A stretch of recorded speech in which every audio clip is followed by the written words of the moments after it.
Move this bench right here. Alright, where the fuck is my charger? I didn't take it with me, so not that much.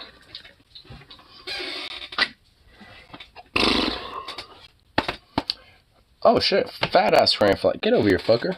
Oh, wait, no, you flew away. God damn it. It's gonna hold it. Hang out with it for a little bit, but I guess not. Me and that crane fly are not going to bond tonight. Let me see if I can get where the fuck my charger at. And all that stuff. Yeah. Do do do do do do do do do do do. I know I got some shit in here, that's for sure. Hell yeah, there we go. Got some stuff right here. Pop out. Hey, dog, don't do that. Don't be the little turd, okay? Don't be a little turd. There we go. Put those over here. Damn it, and of course I dropped something. Typical me.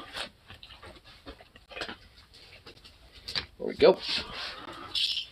Alright, where the fuck did I put the charger?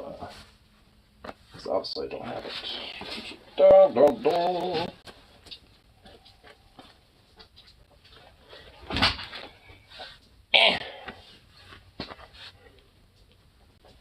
I'm pretty sure I had it over here at some point. Some point. Down. So what the fuck?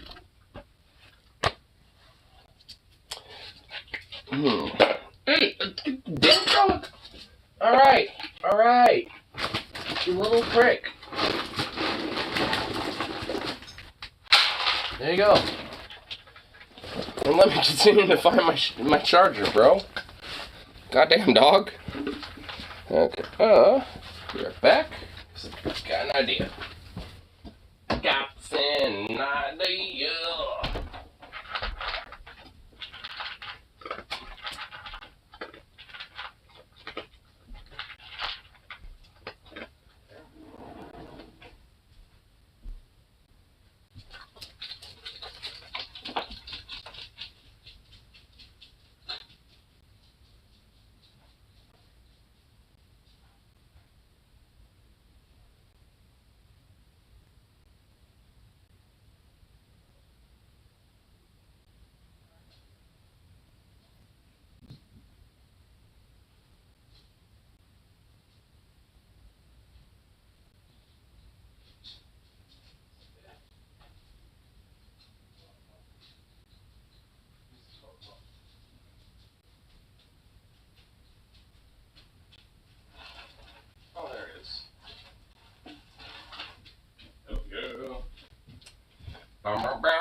Found it. All right.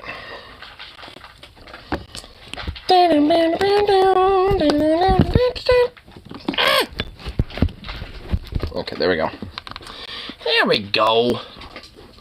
Now we're in business. Oh my god, that fucking dog being a goofball. Alright. Oh. Alright, well, might as well kind of break down the evening. Came back from a house show and all that type of shit. And it was some good stuff. Some fun shit. I actually unironically had a Karen moment. I'm not even kidding, and I'll talk about it later, but first I need to do a thing here real quick. And also, at least, let some time pass by before I talk a bit.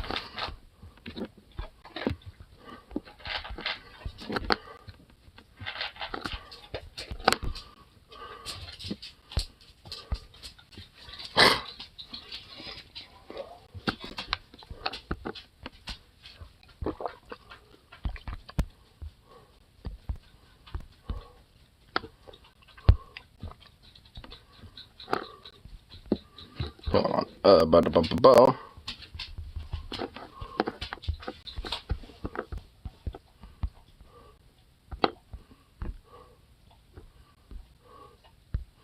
There we go. Cool. But, yeah. Deadass, unironically, had a fucking Karen, dude. Me and my friend, after the house show, were heading back to our houses. And, you know, obviously I was, his house is closer to the house show than my house.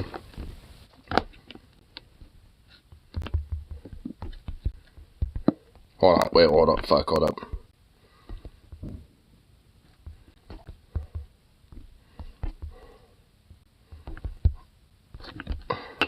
There we go. Cool.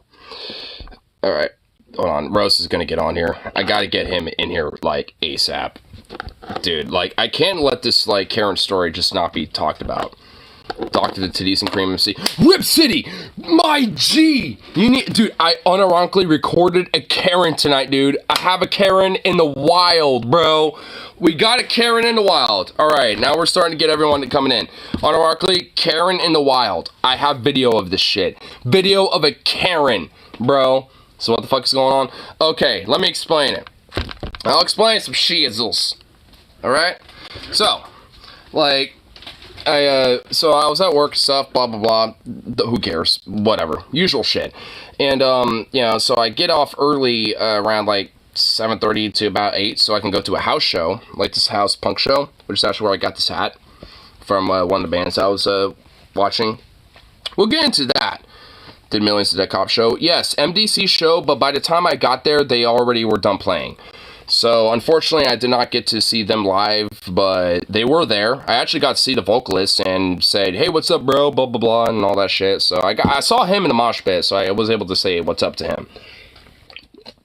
So, it wasn't all for naught. And actually, there was at least, like, 4 or 5 different bands, you know, that were playing when I was there, when I got there. So, and the band, when I first showed up, it's on my hat. Los Mal Hablados. Like, dude, that band fucking slaps, dude. They bop hard, bro. I'm not even kidding. We'll get into this shit, like, you know, in a little bit later. But first, let me get into the Karen situation. Because, after, you know, me and my friend Tyler and, like, you know, hanging out with some of the, you know, people that were, at the show and stuff, you know, just kind of chit-chatting and stuff like that, blah, blah, blah. Like, you know, me and my friend, you know, head back to, you know, his place so we can split, so I can go back to my place, you know, because both of our houses are on the way back, well, mainly to my place. But, you know, his house is kind of on the way, you know, to my house. So we, you know, just take the same route. But on the way there were some kids in his side of the neighborhood that were lighting some fireworks still, and a fucking Karen from a few houses down straight up, like, you know, came out of nowhere while we were, you know, riding, and me running with Tyler back, you know, to his house, and we're about to split, and I started hearing commotion. I'm like, yo, let's go over here. So we both went over there, and it was a fucking Karen freaking out on some teenagers, you know, lighting fireworks and shit because it's fucking 4th of July. And look, I'm just gonna be blunt. I'll just say this right off the bat. I don't give a fuck one about 4th of July, frankly, outside of big boom booms, okay? Like, I like the big boom booms. I like, you know, the fireworks, stuff like that. Beyond that, I really don't give fuck one, frankly, you know, when it comes to the holiday. But, like, I mean, when someone wants to have a little fun with some fireworks and shit, let them have some fun. It's the one time in the year where it's, you know, okay and shit, right? And, my God, bro. Like, she went the fuck off. Oh my, oh, okay, alright, let's get to it. Let's get to it. Because I recorded this. I got video of this shit, dude. Unironically. I don't feel too good. Well, feel good that I caught a Karen in the wild. Should I post it on the public freakout on subreddit? Because I'm tempted. Here it is. Here it is. Full glory, bro. Here we go. I'm actually going to unironically record you. Do you really want to be a Karen right now? I mean, really? Yeah. Oh, okay. Look, you want to... You take that. I mean, really think the cops are going to give that much of a shit? I have done things like this at the, you know, this late at night. All they do is lecture you, and then they go away. They don't care. Oh my God. Oh my god, so the other people that, you know, in the background are the kids and shit, because they were saying some stuff, and I decided to, you know, pop in and say some shit. Because, you know what, I've had the same type of shit happen to me, you know, as a teenager, and even as a young adult. Like, you know, so I felt obligated to step up, you know, for these kids a little bit, and you know what, I'm so glad I fucking did, dude. You want to come into my house and You want to come into my house and make a bunch of noise? Well, guess what? No one is making noise in your fucking house, lady. Like, you're the one freaking the fuck out. Did you dip your wick? Oh, did I dip my wick in that? Oh my god. Nah, I mean, unfortunately, I did not dip my wick. I mean, there were just a bunch of, like, you know, teenagers. Like, what? Would I dip my wick in that? Fuck no, obviously not. I'm avoiding that shit. Though, I did actually end up walking partially home with a few of them. Like, and unironically, they were chill as fuck. They were cool. Like, you know, like, because after I split with my friend, you know, I caught up to them, and they're like, oh, hey, what's up, dude? You know, like, thanks for sticking up for us. And I'm like, hey, no problem, man. And I was telling them, it's like, look, I mean, I'm 25, but, like, I mean, I was your age doing the same damn stuff in my side of the neighborhood, in my neck of the woods, and, like, the whole shit was just like, I mean, not too much different from shit I've dealt with before. I mean, so it's just like, yeah, of course I'm gonna stick up for y'all. And honestly, to literally, unironically have a Karen in the wild like that, two Karens, too, nonetheless. There was two of them. Like, the other one being like, oh, you want to be in my house? That wasn't even the one that I wanted to record. She just came out of nowhere, and I was like, oh, okay. Well, alright, well, you're gonna take part of this, too. There was literally a double whammy of Karen going on. And it's just like, oh, like, really? All heard of Karens, huh? Yeah, it was a neighborhood of Karens that decided to unleash. Like, one of them heard, you know, the other Karens, and the rest of the Karens heard the call, dude, and they came out of their fucking caves. What if you see her later at Safeway? I probably would. I probably do. Bitching to get done. I'm going over there. Well, it's funny, like, before I split waves of the two teenagers I was hanging out with for a little bit before I went back to my place, like, I told them, like, hey, if you happen to be at the, you know, Safeway up at so-and-so, I'll unironically hook you up. I mean, you know, y'all chill as fuck. I mean, I kind of do that for, you know, people I think are pretty cool. So, like, if I'll remember your faces if y'all happen to, you know, swing by and shit. You know, I'll recognize you. And they're like, oh, cool, thanks, man.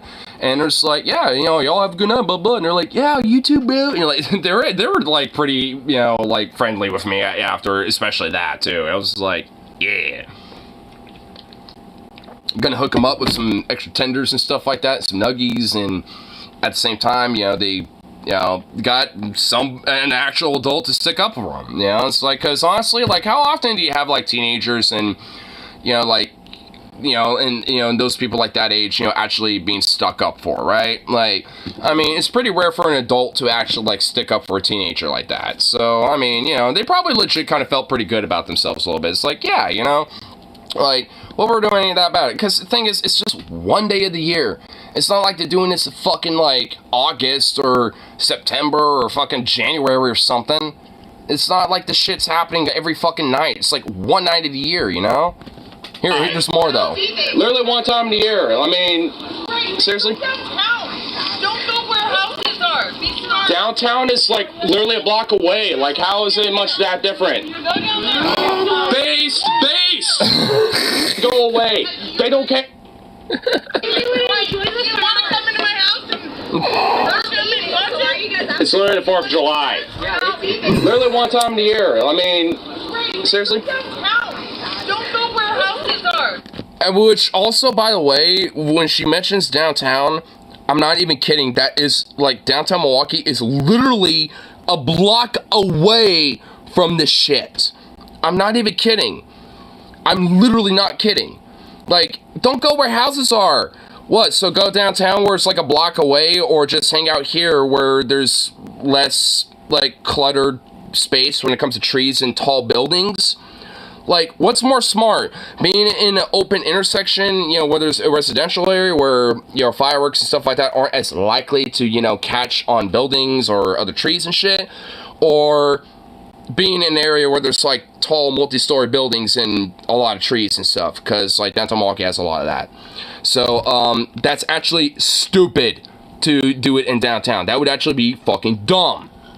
like, that would actually, like, I mean, not only what difference does it make, but also, like, it actually is fucking dumb. Like, you don't want to do that. That's actually more dangerous than where they were doing it at. Unironically, I'm actually being serious. Like, where they were at is more safer than what this fucking Karen is trying to say that is, like, more safer and don't be where houses are. Well, guess what? I can still hear fucking fireworks going off right now. I'm not kidding. I mean, you might not be able to hear it, but every now and then I hear, like, a little... You know, like little fireworks going off and shit. I've been hearing that all night. Still. You know, and it's 1 a.m. Well, a little after 1 a.m. now. And it's like, people are still lighting fireworks. I mean, like, Jesus Christ. It's one time of the year, you know? Like, that I don't give a fuck, you know, when it comes to this time of the year, when it comes to shit. Because it's expected. It's literally expected that this type of shit happens this time of the year. So it's like, why are, like, these fucking Karens, you know, want to try to, like, you know, be some sort of, like, fun police and shit. Unironically, before we recorded this, the initial Karen that I started recording this with, you know, like, hey, don't be a Karen about this and shit, she was like, oh yeah, I'm the fun police, you know, I'm gonna control what, you know, this neighborhood's doing. It's like, fuck you, cunt. Like, I mean, like, honestly, fuck you. Like, I mean, let these kids, you know, have a little fun for, like, another 10 to 20 more minutes, you know, until it's, like, you know, fucking midnight or some shit, and just let them, you know, have their fun for a little bit. Like, is that really that big of a deal for one night? I mean, you know, like, for fuck's sake. I mean, it's like, I mean, it's like the whole idea, especially when you're seeing, like, those bombs blasting in the air and shit, right? Like, when it comes to the Star-Spangled Banner and all that bullshit, like, the whole idea is that you see the lights and the glare and all that shit, you know, blasting in the night, which those fireworks are meant to represent. So what the fuck do you think our kids are going to be doing when they're, you know, launching fireworks in the air? Town is, like, literally a block away. Like, how is it much that different?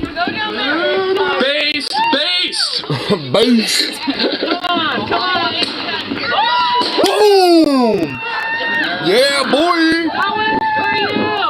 That was for you! That was for you! Dude, you know, I'm so glad I made these teenagers their night, dude. I'm so glad that some young bucks like, you know, me and my friend Mental T just came in here to just make their fucking night, dude. I'm so happy for that. I honestly legit just made their fucking night. Base! Base! Let's just see it again. Boom! Bow! Yeah! That was for you! Merc, baby! Merc, baby! I'm actually gonna unironically record you. Do you really want to be a Karen?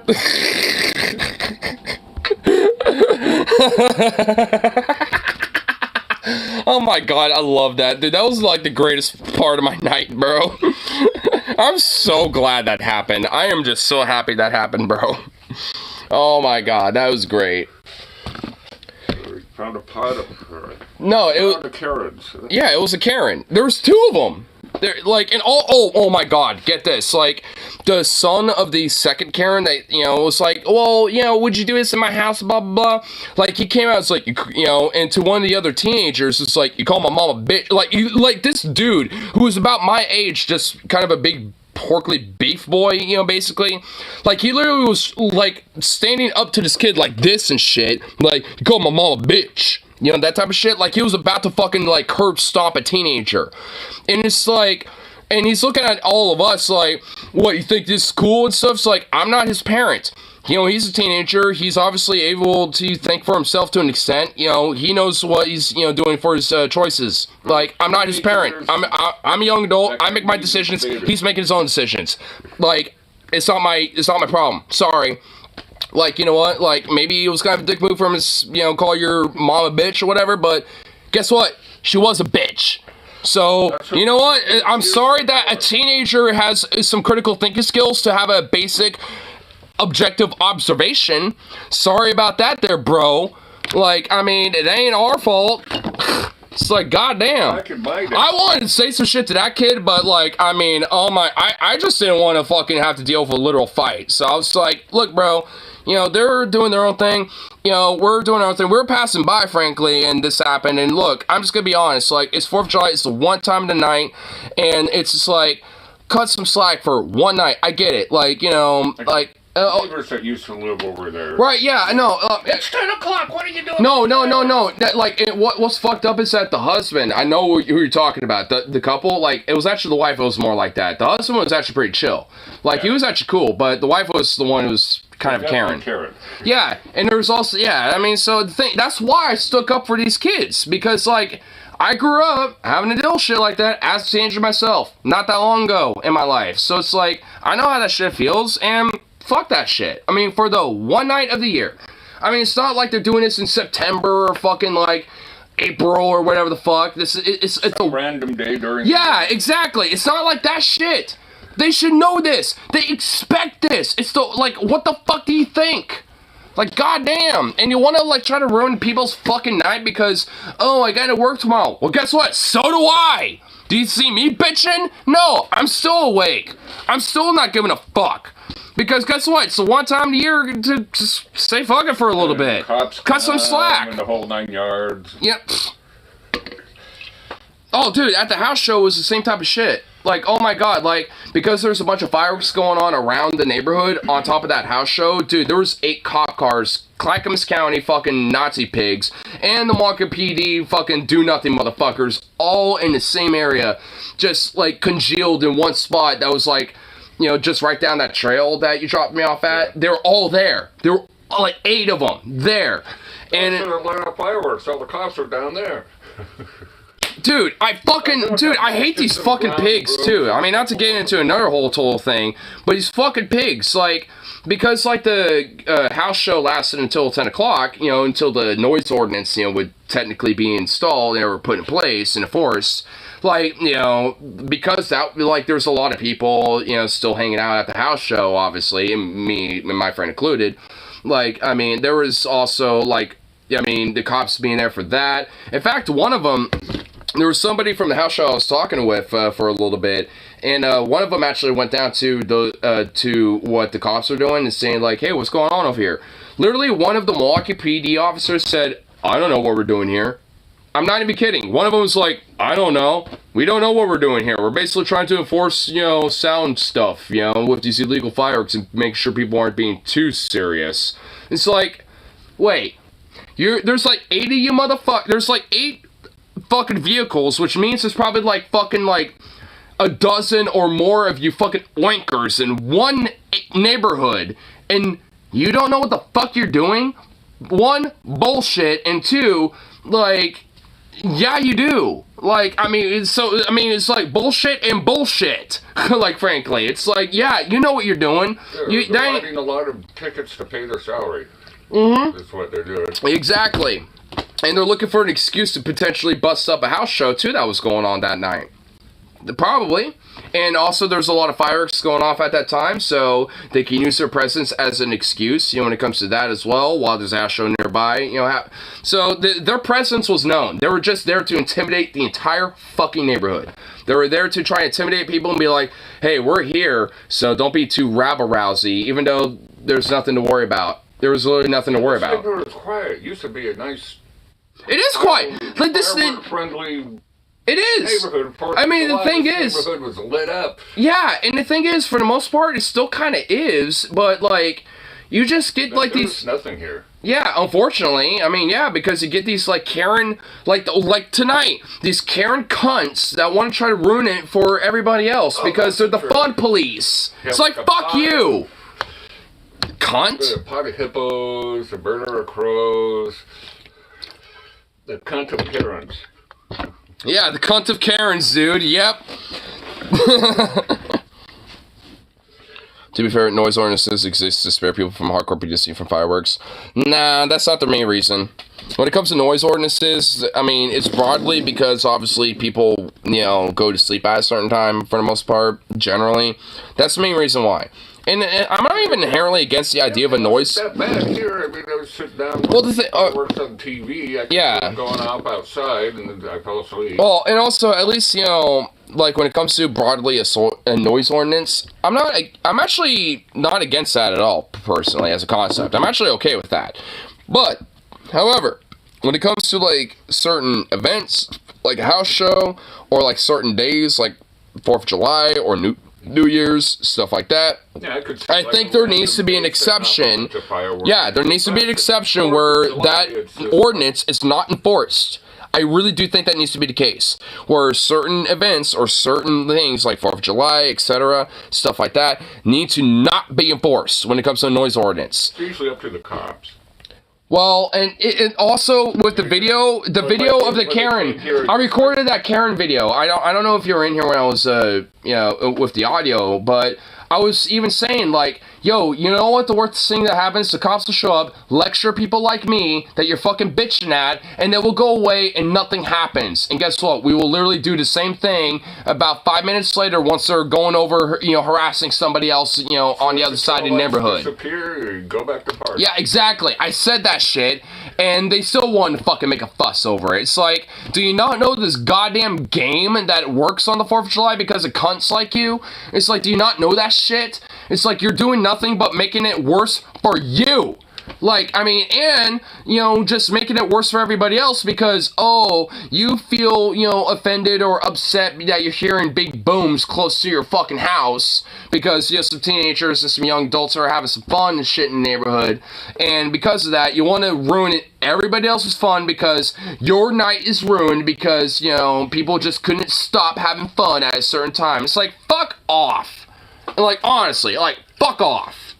It's like, if that's such a big deal, especially considering the time of the year that it is, then you should plan ahead for some shit like that, and maybe, I don't know, get the fuck out of town and go camp, or maybe go, like, some small town where most people are not gonna be at, or some shit.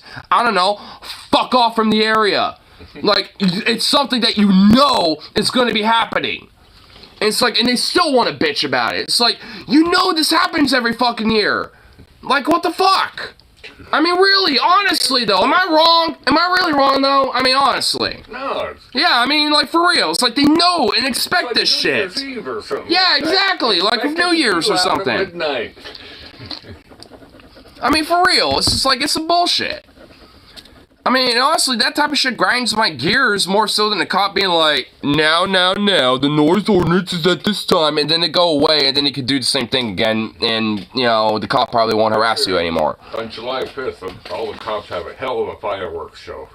Oh, I bet, because they confiscate a lot of the fucking shit that, they want to be hard asses on. Like, so, yeah, duh.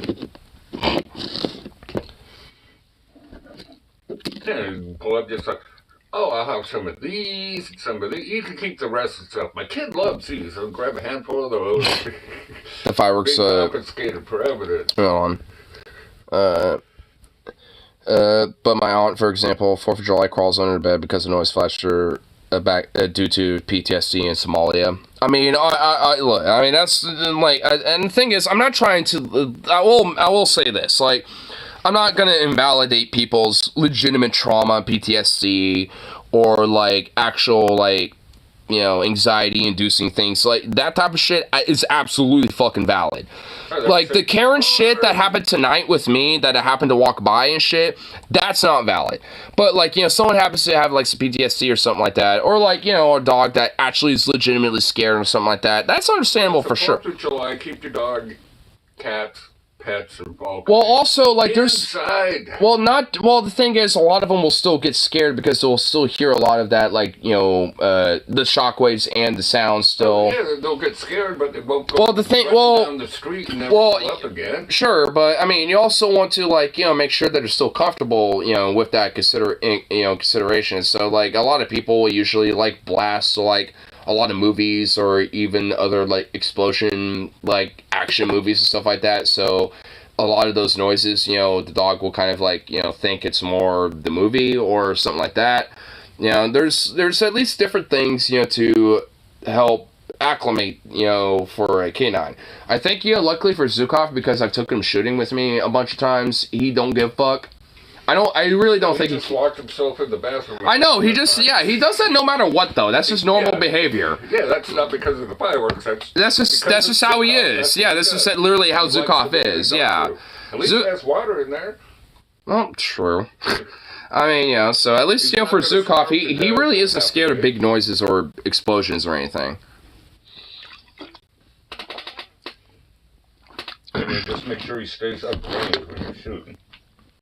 Well, yeah. Obviously, you still gotta make sure he's being, smart and safe and shit. But yeah. If I were to also work, also drive the horses nuts. You gotta keep an eye on him. He's like sneaky little buggery. I know that little fuck. I know. Zukov is a sneaky bastard. You're shooting and he but runs. I know. Up range and just like, oh God. I know. Yeah, like the dog is more curious about like the bullet hitting the dirt and shit like that. He will notice things like that and will actually like walk up to the range when I'm, when I take him shooting. Like he will actually get in my way and I have to like, damn it, dog. I have to be like, boom, boom, boom. A fucking dog, goddamn. Boop, drop it, make sure the barrel's pointing the other way and like walk up to my dog and be like, God damn it, and pick him up and get him out of the way. It's like, you fuck. It's like, damn it, dog. You take me shooting. One is to give you a ride, the other is to keep Zukov. Yeah, keep Zukov in bay. Yeah, for real. I need at least 2 people with me. Great being cut because the fireworks are going off nearby. So, wait, hold on. Wait, what? Okay, so the fireworks driver horse mounts, Bill may have shot in direction of neighbors after Jojo tried to run the fence. Okay, well, the thing is, that's, again, I feel like these things are different circumstances. I found that at 7-Eleven by Park Avenue. Yeah, I was just wondering if that was a pill. No, you should look at it. It's pretty cool. It's actually legit kind of... Yeah, I did earlier, then I was just wondering, it's like a wood from Arizona. Actually, here, yeah, bring it over here. About that size. Yeah. Well...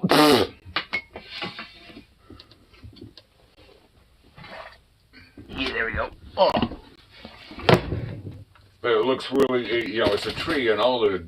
Look at this cool stick I found. All the branches are that size. I mean, it's like a bush tree. And all the branches are like that size, maybe a little says smaller, gabble on maybe it. a little bigger, but it goes up and they have like millions of spines. They're like the pokiest. I'd like this fucking stick, honestly. It's a pretty cool stick. I don't know who made it, but it's mine now. I like it. I like the stick. I'm agreeing if you ignore Lamau, just stick to compliment. Well, Jesus Christ. Does it have the, looks like it. Usually have a cap on the bottom, too. This doesn't have a cap. Actually, like, I thought this was the top of it, but then I saw, like, this right here and then this, so I realized that this is actually the top. Actually, I want to kind of do some stuff to this. Well, just like a small one that covers, like, just the bottom. I do want to put a cap on here, and I also want to, add some... Like it had a cap. I mean, well, yeah, it kind of does look like it used to. It was painted silver at one point. Part the Red Sea with it. Yeah, dude, just like... Part the Red Sea! I guess not, but... It's like, I shall part the Red Sea!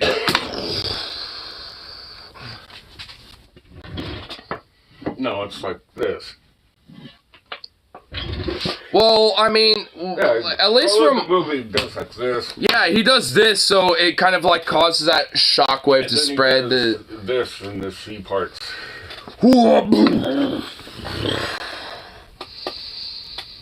Actually, it's just a windy day. Low tide, and also the fact that it actually probably didn't fucking happen in the first place. Yeah, good to see you. I mean, honestly, I'm gonna be blunt. It probably never happened. The whole idea of, like, Exodus and, like, the Jews, like, leaving... It was... That's actually not even really true. Tide and windy, and the sea wasn't actually parted. It was blown to the side.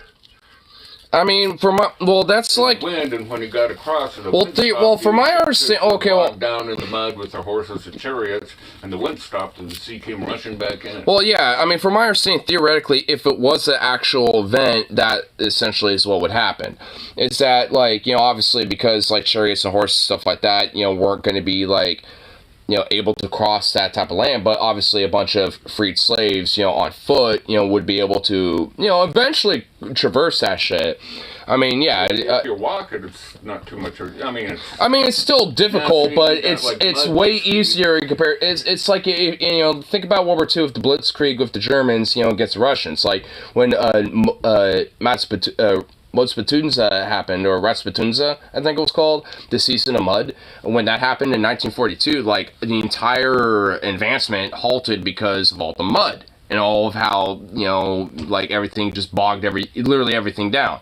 But if you're on foot, not really so much, which is why that's where a lot of the counteroffensive was able, to happen, around that time, especially after 43. Because after the Season of Mud, it bogged down so much of that Blitzkrieg mechanical warfare, and that, especially in ancient times, it would basically be considered like chariots, basically, were bogged down, and encumbered. Like, that type of technology basically was fucking futile. Like, there ain't no way to fucking really properly use it if you're not, in an environment for it to be effectively used, right? So it's just like, it was just one of the situations where, like, even though the technology, for their opponents weren't really as advanced, like, they were able to have the, the odds, in their favor, literally just because of things like the environment and, weather and shit like that. Were won by the weather. Well, yeah, honestly, yeah. I mean, a lot of battles are won by shit like that, in a sense. The reason why Napoleon, like, for example, actually funny enough, and they stopped, and they couldn't have, then it got really cold, like 40 below or something like that. Yeah, well, actually funny, get grease for their tanks. The grease was, like, solid. Yeah, well, also, like, at least Russians, they use diesel fuel. Yeah, they use diesel fuel. So cold. Yeah, because the Germans used like a refined synthetic oil and stuff like that, which obviously would freeze, and the Russians use diesel fuel and stuff like that. But also, funny enough, at least when it came to even Napoleon and stuff, like, I mean, that was like another time where like you said, weather played more of a favor, in the battle more so than not. I mean, because Napoleon, like, for all intents and purposes, could have easily, conquered Russia, but because of the time that he did it, and that led up to the seasons of the change when it came to fall and to winter, it was basically the worst time that he could have ever done it. Oh, yeah, it's like the worst. And funny enough, unironically, you know what's funny? Actually, Operation Barbarossa, with Hitler's operation against the Soviet Union, and Napoleon's invasion into Russia are literally intertwined. I'm not even kidding. Like, because the invasion of Russia that Napoleon did was June 21st, I don't know what year, like 18, whatever the fuck. And when Hitler invaded Russia and declared war on them, it was June 21st. Operation Barbarossa was the same day that Napoleon invaded. And also when Hitler conquered Russia and Paris and shit, he actually went to Napoleon's grave site and said, I will, basically, was looking over, and it was at least quoted that he said, I will achieve that what you could not. Basically. Looking, literally kind of bowing down, because the idea of, Napoleon's grave is that you had to literally bow down to him, to look at his gravesite, in his coffin and shit. So Hitler bowed down to him, it's like, I will achieve what you could not. And of course, he didn't. It worked out just as good for Hitler as it did for Napoleon. Yeah, exactly. He didn't do any of that shit. Obviously, it was just like mysticism and drugs and insanity and Naziistic fucking delusion, that fucking, obviously, proved otherwise, but nonetheless, he had that idea, though. And that's why he interwove Operation Barbarossa into basically the same kind of, like, invasion plan that Napoleon did. Even though it literally was, like, the worst fucking thing you could do. Like, honestly, the best time to invade Russia, I'd argue, is probably winter. Because, like, I mean, you can at least accommodate for a lot of the harsh winter conditions, but once summer hits, yeah, then it's nice dry. I mean, all, because, like, when Operation Barbarossa hit, that was literally the very first start of summer. And by the time they actually got far enough to where they were, wanting to hit by, like, August, like, it was winter. So it's like, honestly, if they just hit that shit, like, 6 months behind in January, in a weird fucked way, they probably would have actually made some way more advancements on the Eastern Front than we probably, would think of. Just based on the difference of when they invaded. Like, because, I mean, the idea of just, like, copying Napoleon's invasion plan was just, well, retarded. But also, just, like... Don't copy a plan that fails. Well, no shit, that's what, yeah. I like on the, as far as, like, failed army or something like that. By Solon's mustache ignored, that sounds like capitalist propaganda. I'm sorry, comrade, ignore you under the rest for specific... Wait, what? No, wait, huh? I'm not spewing propaganda. I'm just saying, you know, what's kind of generally a theoretical consensus about, you know, like, what if, like, at least when it comes to, like, most realistic alternative outcomes, so to speak. You know, like on... I mean... they had this commercial, just like, Napoleon invaded Russia, and, you know, like, we went over and was defeated, you know, because of the weather. However many years later, Hitler tried the same thing. Yeah. Don't these dictators realize that Russia is cold in the winter? Well, also, like, I mean, there's just some... And they showed this train coming by, just a big wall. Well, also, there's just, like, a lot of, like, regions of the world, not just Russia, but, like, a lot of regions of the world that, frankly, are just, like, as far as I'm concerned, inconquerable. Like, Afghanistan... is definitely one of them. Like Russia, to a certain extent, is like one of them. Vietnam is another place like that.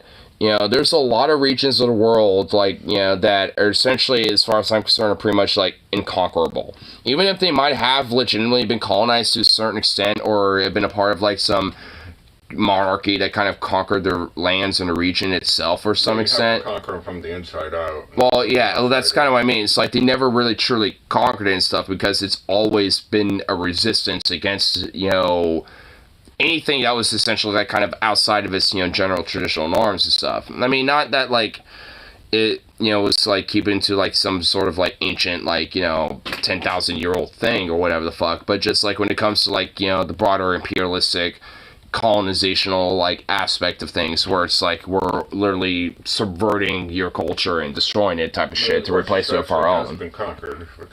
Which one? Russia. I mean, yeah. I mean,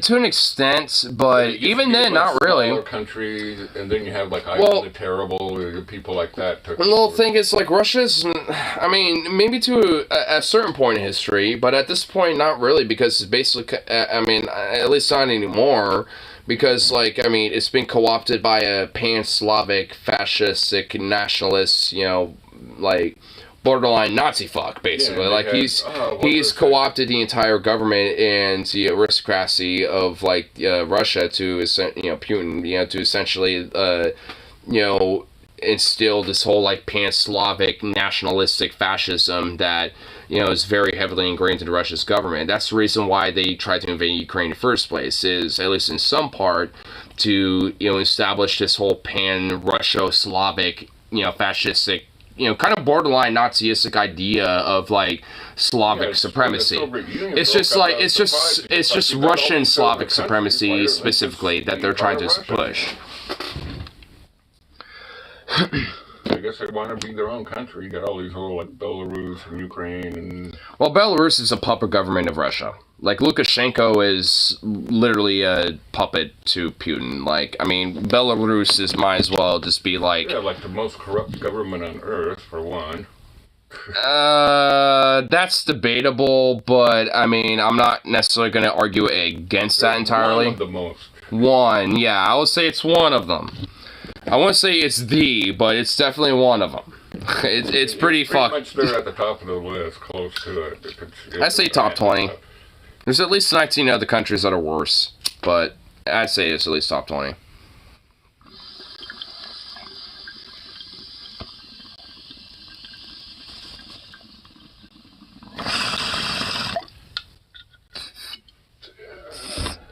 Ignores the good sloppy. Where's Adidas? I don't even have Adidas. Wait, is this out of Adidas? Yeah. Oh, jeez. It's not. It's not an Adidas. I do not have any Adidas. That is definitely like one thing about like Slavs, I will admit. They have a fascination about Adidas. Not that I have anything against it. I mean, honestly, like, those Adidas tracksuits, I'm not even gonna lie, they're not really that bad looking. I mean, the whole black and white, like, just, eh, like, eh. You gotta add some, like, flavor and some color and some pizzazz to that shit, you know what I mean? You can't just have it like, you know, some bland type of shit. So, at least, you know, for me. I'm gonna have to do this to you. It's only 20 seconds. Oh my god, what the fuck is it? What is it?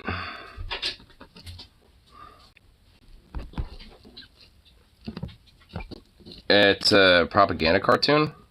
For Zukov? What was that? Bubby! Boo-boo! What was that? Baby! What was that noise? Come here, Bubby. Boo-boo! Come here! Bye-bye. Come here, Bubby. Come here. Come here. Hey, Zukov, come here. Come here. Come here, bye-bye.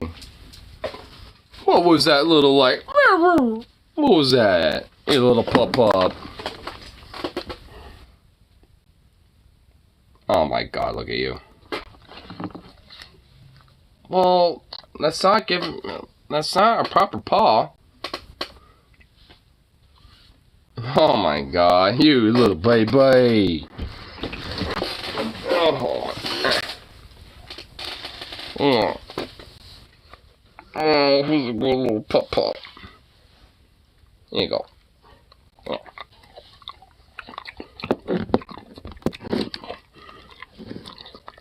This capitalist peeing on Sylvia Flowers. I really thought you'd be amused. I haven't even played it yet. I have a little puppy. He made a little noise. I had to attend to him. Oh, he's a good little puppy. Oh. He's a little pup. Oh, look at you. He's a good little boy.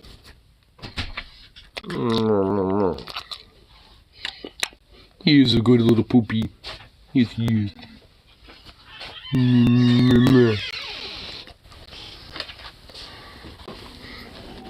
I can squeeze you until you pop. Anyway, here, let's check this out. Let's check this out here.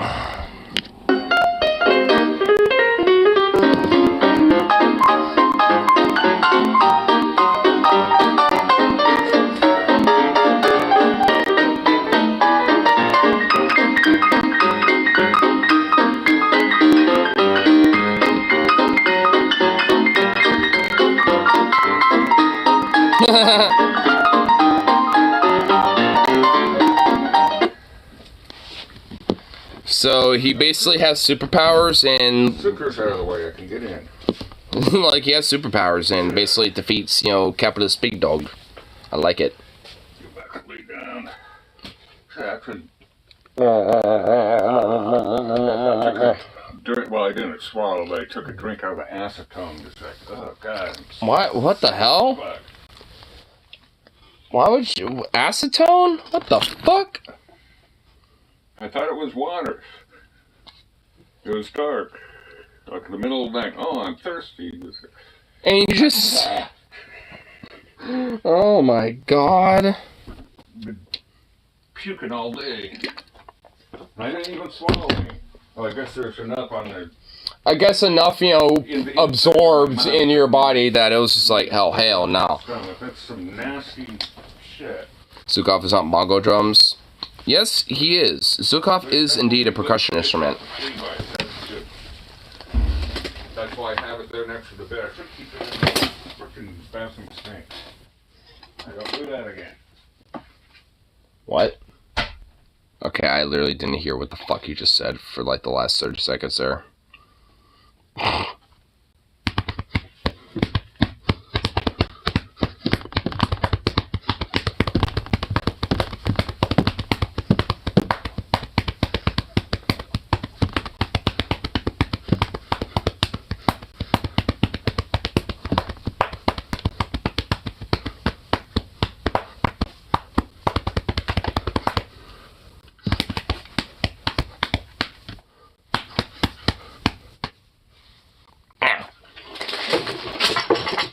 Look what the fuck you did. You knocked shit over. You knocked some shit over, you little mutt. Look what you did. I got some dad.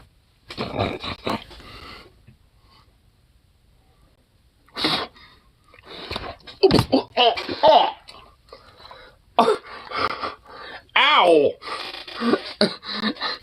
You jerk! Asshole!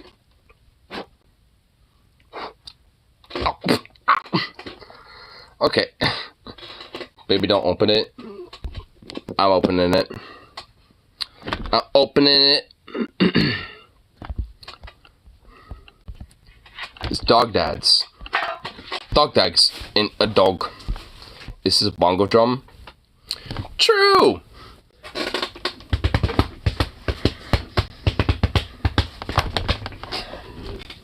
My dog is indeed a bongo drum. I'm downloading that now. That is my meme. That is a meme to save for all the memes. I may be out of mama, but I'm not out of options. So you got like a wizard who has a Tommy gun. I could dig it. I could dig it. Can't disagree with that. Can't disagree with that meme. What's the other one? What the fuck is this? Okay, I'm not sure. What the fuck? Okay. What the hell? What the fuck?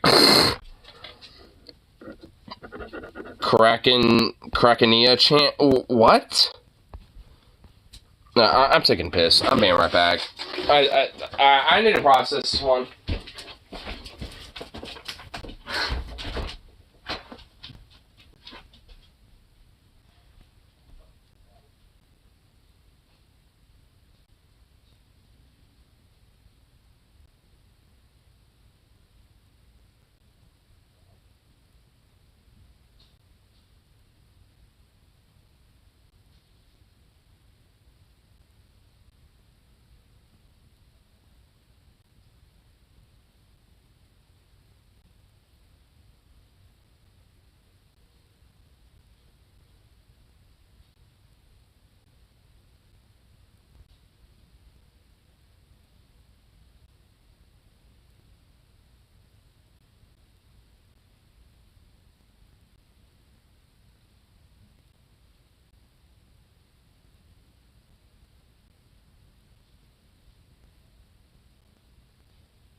Ay, ay.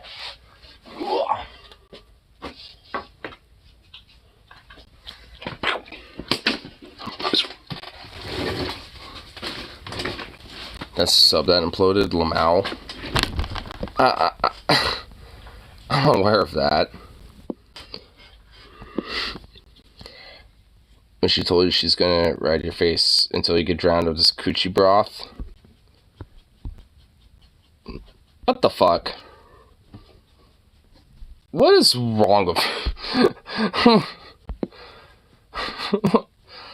like what? Men have every man has two fantasies. All odds are against all odds are against us, lads. We shall hold no matter the cost. Let us die with honor and glory. Something greater than ourselves. Shh, it's okay. You don't need to act strong anymore. Just hold on to me and just let it all out. You're good enough. You're a good boy. Oh, woo. They're like, what the fuck, dude?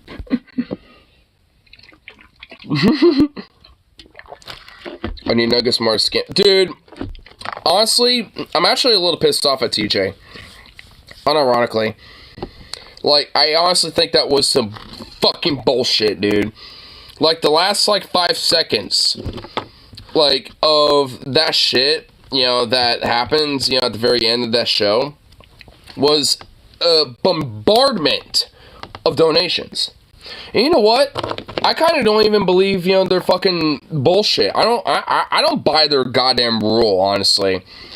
I honestly don't even buy it. I'm just gonna be blunt. Why?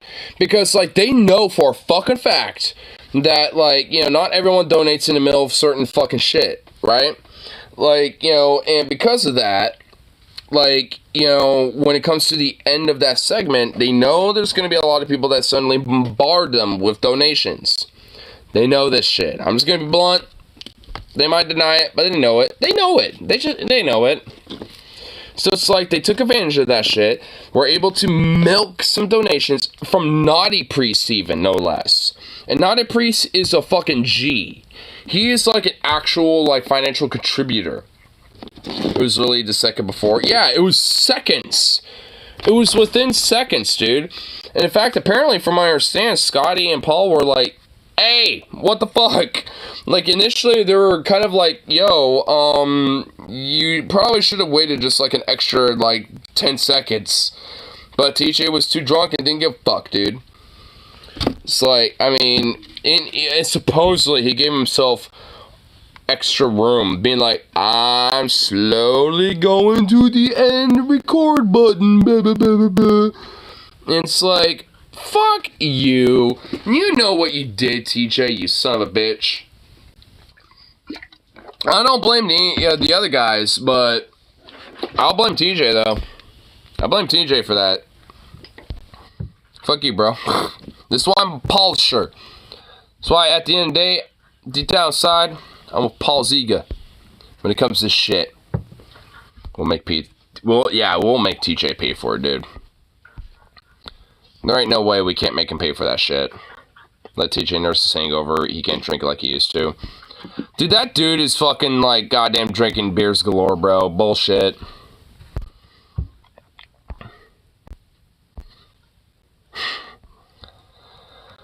It's getting ancient. Nah. Paul's ancient, dude. Paul, you realize that Paul is the oldest of all of them, right? I will say, though, TJ is getting more gray hairs than Paul is. Just saying.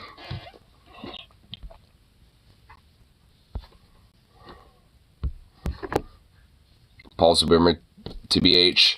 No, he's not. I'm just gonna be honest. No, he's not. The only reason why you say that is because you don't like the fact that he calls it how it is when it comes to the Zoomers. And deep down inside, you kind of identify with Zoomers a little bit. Deep down inside. You know I'm not wrong. You know I ain't wrong. I'm not a Zoomer, I'm a millennial. But guess what? It's a mentality. Boomer is a mentality, because guess what? Paul is a millennial. But you call him a boomer. So, if you're a millennial, Paul's a millennial. Or Gen X, I think. You know, so he's a Gen Xer. So, it's just like, I mean, you got a Gen Xer. Gen X Max. Okay, so, well, he's born in 1980, so I'm pretty sure it is a Gen X. So he's a Gen X, well, mainly a cusper when it comes to Gen X and Millennial, and thus, like, he's not a boomer when it comes to his age. Like, he literally isn't. A boomer is literally someone who's like 60, 70, or 80 years old, if you want to look at it, like, physically. As a mentality, even then, Paul ain't a boomer. I'm just saying, he just isn't. I mean, he is legit like a Gen Xer through and through. I mean, I can see that. I mean, he is. He just is. Firmly at the start of Gen X generation. I'm sure about this. I mean, honestly, are we sure? I'm pretty sure the start of the fucking, like, Gen X was, like, early 70s. Not the fucking, like, mid to late 60s. But to be fair, like, also it's, like, different depending on which generation you're, or, like, depending on who you're talking to. Some people say, like, you know, Gen X starts at, like, the 70s, and some people say it starts at late 60s, stuff like that. I mean, honestly, like, there's a, like, people say it's, like, you know, different years and shit, depending on who you say, you know, who you talk to about this. Like, I've talked to people who thought Zoomers or, like, millennials, like, the cutoff for millennials and the start of Zoomers was, like, 95, 96, 99, 97, 98. Like, you know, literally all around this area. And that's why I call myself a cusper. Like, I don't see myself as a Zoomer, and I don't see myself necessarily as a millennial. I'm in between it. I just see myself as that. Like, I don't give a fuck what anyone else says. I'm a cusper because I literally identify as that. I don't give a fuck what anyone else says. I don't care what the objective standard of what, you know, is, like, in between Zoomer, millennial, and this and that, whatever the fuck. I'm a cusper. That's what the fuck I am. That is shit about me. That is shit about me. That is very modern, contemporary, like, when it comes to Zoomer culture. I'm just gonna be honest. I got both going on. Thus, I mean, just that alone makes me a cusper. Just saying. Like, I mean, I don't give a fuck what anyone else says. I'm a cusper. That's just, I am that. I mean, it's like, there's no way, like, anyone could fucking, like, you know, really say otherwise for me personally. Because I grew up in that 90s, like, aesthetic and culture a little bit. I mean, honestly, like, the fucking shit I've got going on now, like, the hat and everything, and, you know, what I have going on now is very 90s-like. I mean, there's a lot of shit about, like, the 90s I identify with a lot, you know, but I just didn't grow up enough around that, you know, type of culture and shit, but was able to absorb enough of it to know what the fuck it was. So it's like, I mean, I'm just in that weird fucking middle ground.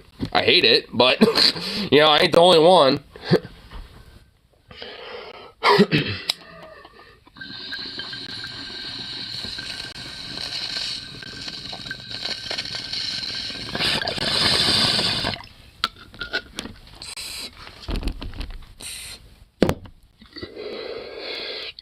So much our time. The time of the millennial revenge is at hand. Oh shit, dude. Oh shit.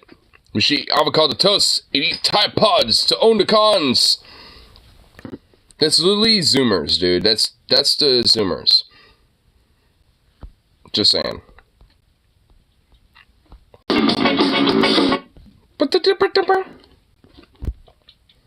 Here. Want to see some of the shit from the house show? I'm gonna upload this eventually, but here, y'all get a little special, little first glance.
No, they had like a nurse.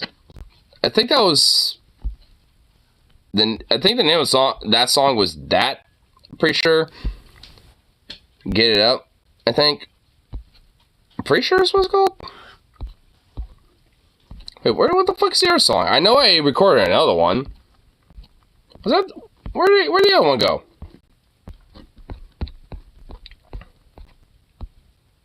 All right, hold on. I know I had another one where I was showing where I played or at least recorded the last song. Where the fuck did that go? Oh, don't. Wait a minute. Don't. I found it. Okay, never mind. Here it is. Okay, put it up. All right, let's get all you guys. Wait, hold on. What? You quite clicking that? It's a new band obsession. All right. I'll check that out after this. I gotta share my, the band I just, got into.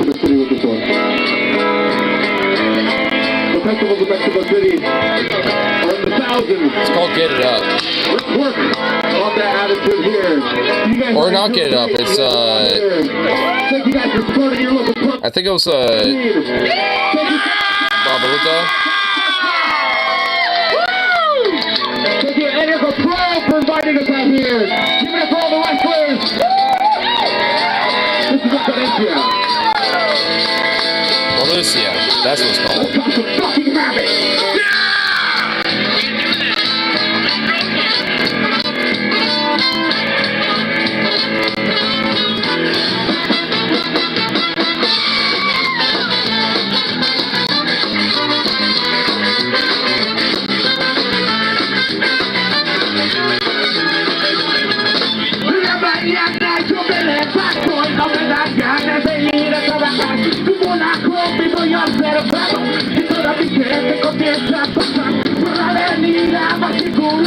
En la obrera de mi ciudad, desde que siempre está trabajando y su descanso.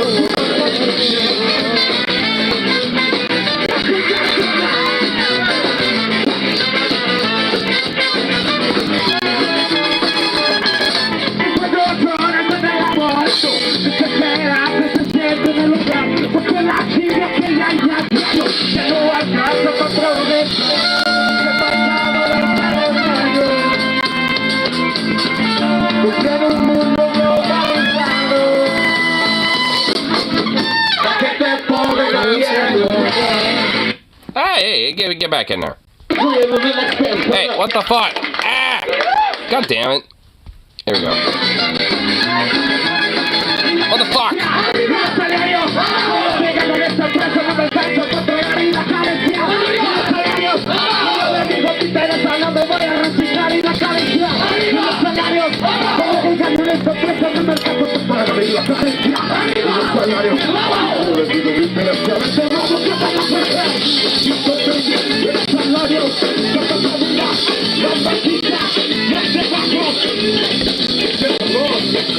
Sock Rock Rocky Dog, same band though. Don't worry, I'll check it out after this. I want to at least show this really awesome fucking ska though.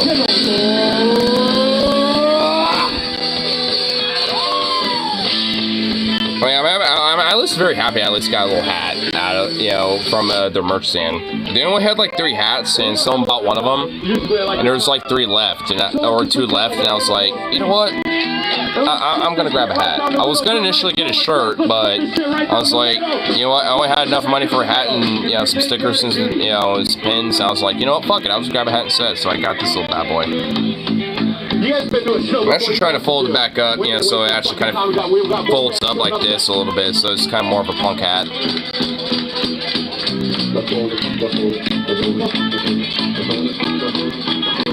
There we go.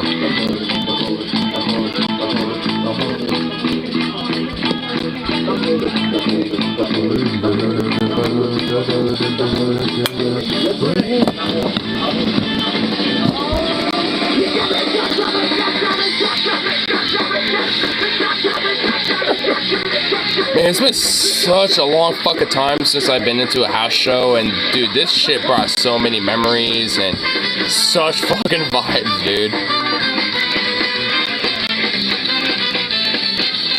Yeah, no to that. What? No to that fucking mosh pit? I mean, dude, that mosh pit was pretty fucking, like, lackluster, dude. I'm just gonna be blunt. I mean, like, that was not even real, like, that wasn't even an intense mosh pit. Students pushed me down. There was no one pushing anyone down, though. I mean, look. I'll go back. There's no one fucking pushing down, dude. And also, this is all fucking in solidarity and fucking, like, fun. Watch. Look. See? This is all, there's no fucking animosity. Look, see? It's all fun.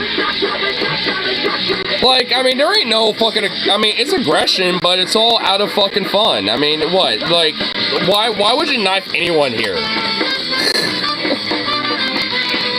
In the back, go down.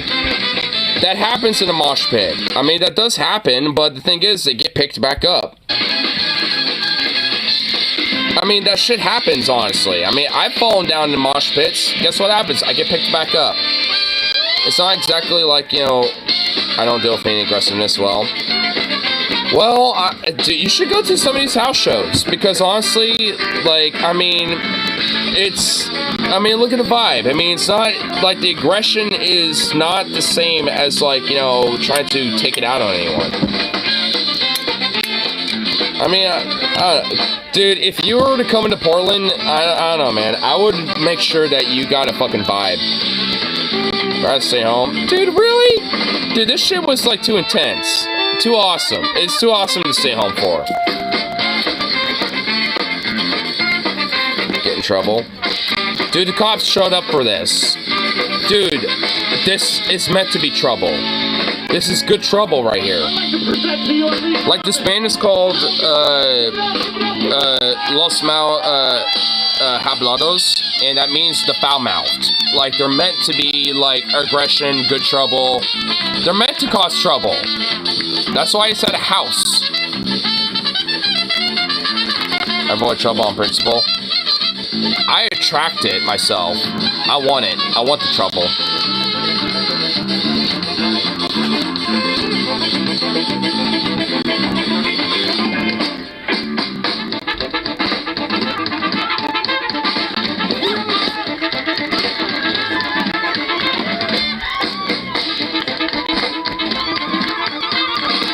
I love the bassist, dude.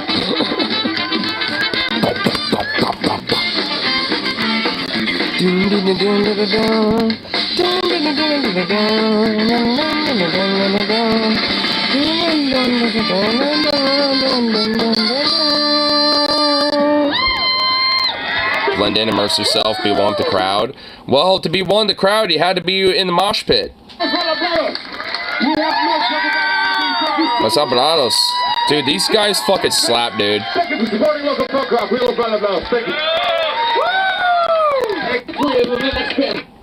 I mean, man, like, it's been so long since I've been to some, like, local, like, underground punk rock scenes and shit. Dude, oh my god, I love it. These guys are gonna perform at Dante's in Portland on July 11th, too. I'm gonna try to see if I can make that show. I'm gonna try for it. Because if I can, I'm definitely going to upload some more of their shit. Because I'm, you know, obviously I'm going to upload that to YouTube at some point. You know, probably tonight or tomorrow. Because, I mean, they definitely need some recognition. Because, holy shit, they fucking slap. I mean, for, like, some hardcore, like, you know, like, metal, punk, ska, like, fusion, like, holy shit. And they got, like, I mean, and they have, like, an actual trumpet, trombone, and tenor sax shit going on. I mean, it's like, oh, I mean, it's like, man, that shit right there is some creativeness. Like, that is awesome. Like, you just don't see shit like that often. And that's why I love these fucking punk scenes, man. That's why I love, you know, going to these house shows. Because you'll see, like, artists like that who would just, like, have some crazy, quirky, different things going on. And just, you know, do some crazy cool shit. It's just fucking, just legit.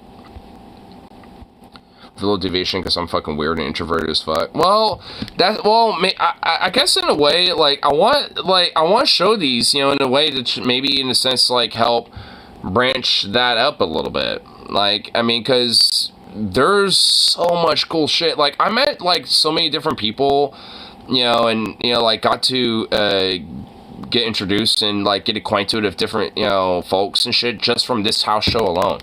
Like one of them I unironically pop in on one of these streams at some point because I showed him my channel and I subscribed to his, so like him and I are, you know, will potentially, you know, like interact on here at some point on a, like legit props possibly. I mean, so like there's just like different little things like that, you know, where like these type of shows really add to such a like connected, you know, community in a way. I mean, you know, because a lot of this like underground, you know, like scenes and shit aren't like what they used to be, unfortunately. And a part of it is because like a lot of it, you know, isn't trying to attract a huge crowd. They're just trying to get like, you know, the people that are really into it, you know, to kind of like be there. And, you know, it's kind of like word of mouth type of shit at this point. You know, like the scene is in a way kind of changed now, and it's kind of harder to find these type of shit, you know, this type of shit, you know, going on.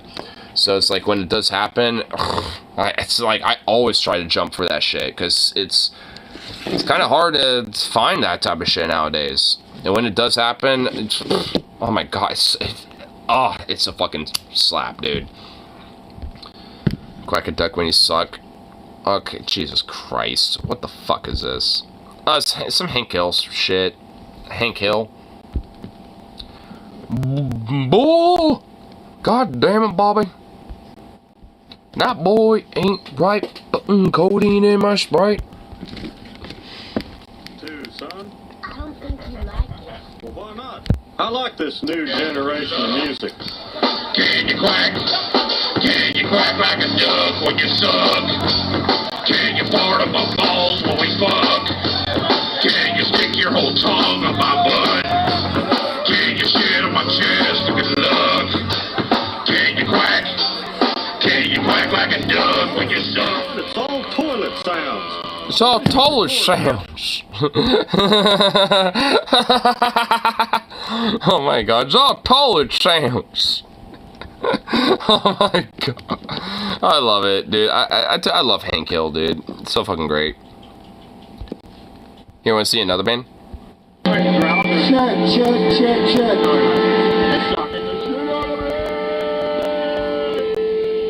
We'll skip a little ahead.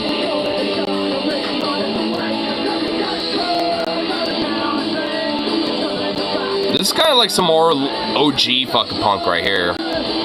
This is the last band I was playing earlier tonight. Yeah, Hunter Biden in the White House. After they I burnt the outside a bit, not gonna lie. Good. Burn more of the outside. Burn it all.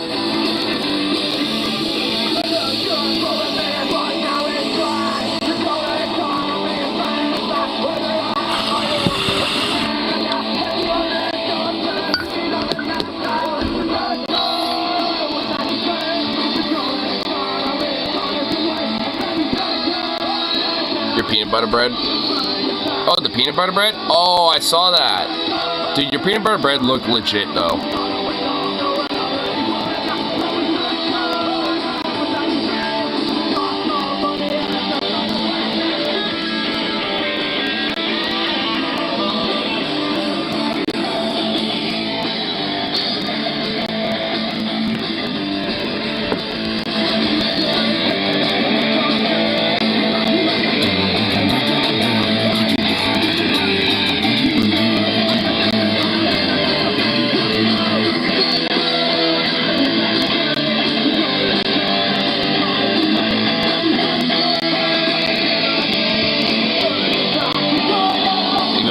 Time, maybe I should have covered it. Find a new channel to find music. Me? Because obviously I share some pretty obscure shit. Like, this is obscure as fuck. You're finding some music here. Time well spent, right? Alright. Hey, if anybody wants to come up and mix it on up. Montague Rock.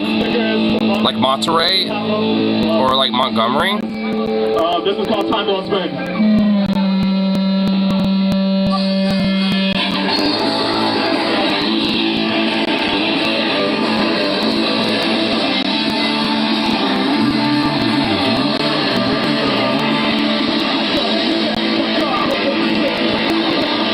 at least able to know what the band is because I was able to find one of their stickers. Last Responders. That's the name of this band. I don't know the name of the first song, but at least I know this song right here is called Time Well Spent.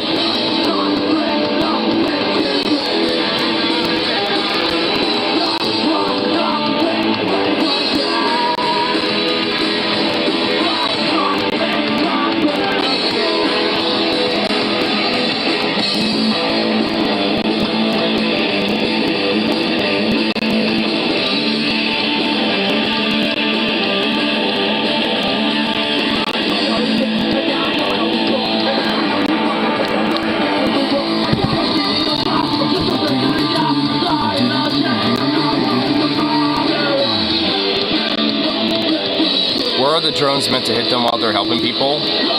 Sorry, Afghanistan joke. Oh my god, what the fuck? Well, they actually had a song called America in Black and White. They actually played it after this song, which I wish I could record it because that song was a fucking goddamn banger, dude. Like, this band fucking was a banger, bro. Like, this band went hard. This band was, like, really good. I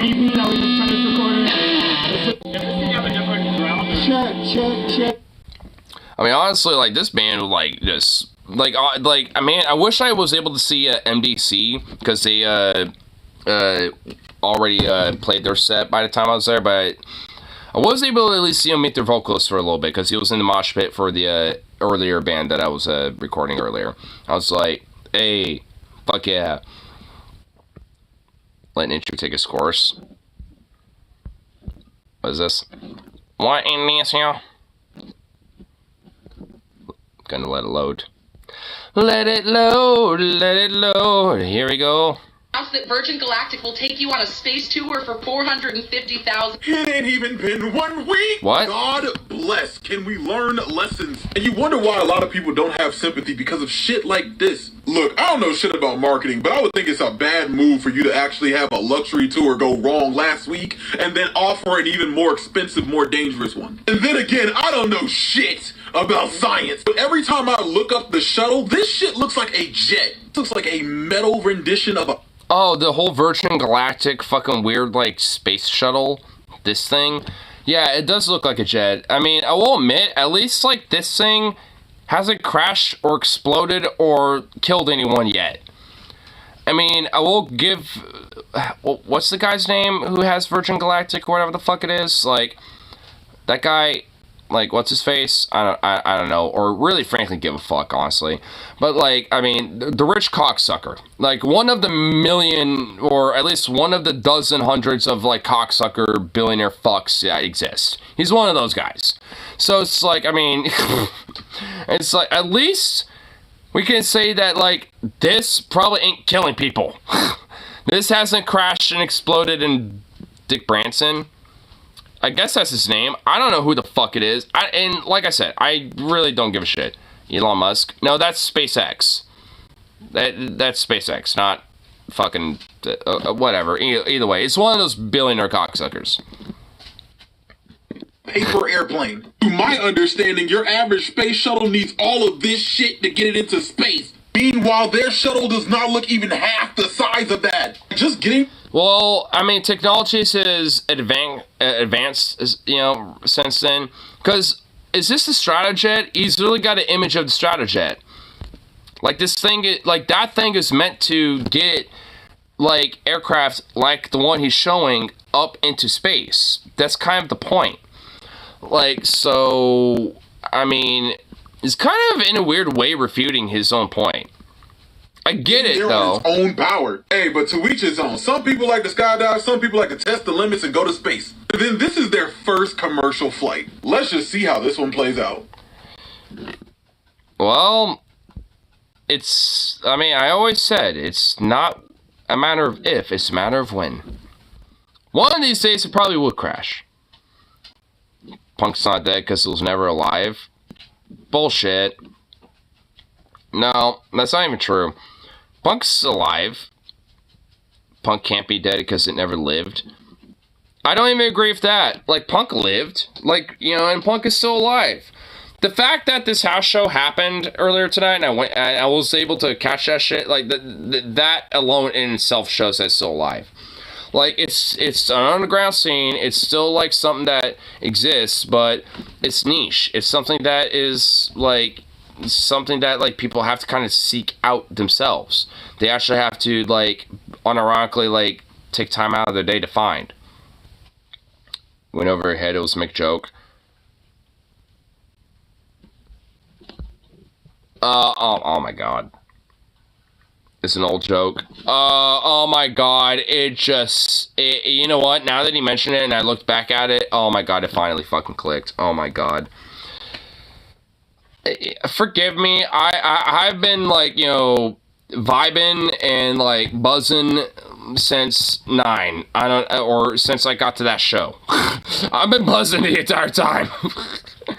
Like, I mean, it's just like, I mean, you know, it cut me a little side. Perhaps to be disappointed. He needs to know, but I'm having. Dude, I've been buzzing the entire night. Why are we trying to discourage rich people from doing dangerous, self-destructive things? Enablers, now's their time to shine. True! I want a Titan 2 Electric Boogaloo. Unironically. Like, I want, like, dude, it's a shame that the CEO of that company died and imploded, you know, with the sub, because if he wasn't there, dude, oh my god, I guarantee you, you know, give it, like, a few months, he would have made some weird PR campaign to be like, see, our shit's safe, even though he didn't literally do anything to fucking fix anything. You know, and basically cause another incident. You know, it's like, oh my god, I just wish that would fucking happen. Oh my god, that'd be amazing. I want Elon Bezos to yeet lead themselves on Mars already. Good riddance. But what if they live and they actually, like, you know, like, establish a colony and then, you know, are able to, reproduce and, like, have, like, a Martian people. A rich, elitist, like bourgeois Martian people.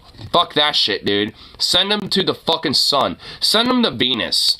Send them to motherfucking Venus. They don't deserve anything else. Venus. There ain't no air on Mars. Well, the thing is, like, you can, like, from my understanding, theoretically, like, you know how you need, like, you know, scuba diving oxygen equipment, you know, to be in the, you know, ocean and stuff like that? Like, if from I understand, theoretically, that's what all you really need to be on the surface of Mars outside of, like, you know, some radiation-proof suit. You know, because obviously there's, you know, there's not the same magnetic sphere on Mars as there is Earth and stuff like that, blah, blah, blah. But, like, you know, as, you know, but beyond that, like, when it comes to oxygen, as long as you got, like, an oxygen tank and shit like that, I mean, you're kind of Gucci. So, I don't want to risk it. I just don't want to risk it. Fuck that shit. Fuck them. They need to be on Venus, or they need to be on fucking, you know, literally on the surface of the sun. I will not settle for anything else. Because Mars, they have, like, an opportunity to adapt and overcome and, like, you know, conquer Earth, you know, with their fucking insane, like, Martian people. I'm not about that. I'm not okay with that. I don't want that. Fuck that shit. Like, Venus or the sun. I will literally have it no other way. You will not argue, you will not debate me out of this. And in fact, honestly, why would you? Like, Venus is a better option because it's nothing but, like, carbon emission CO2 hellscape fucking shithole. Like, yeah, you know, like, what a great place to try to colonize. And the sun, I mean, do I really need to explain that? It's the fucking sun. I mean, come on. It's the sun. The sun. Like, I don't need to explain that one.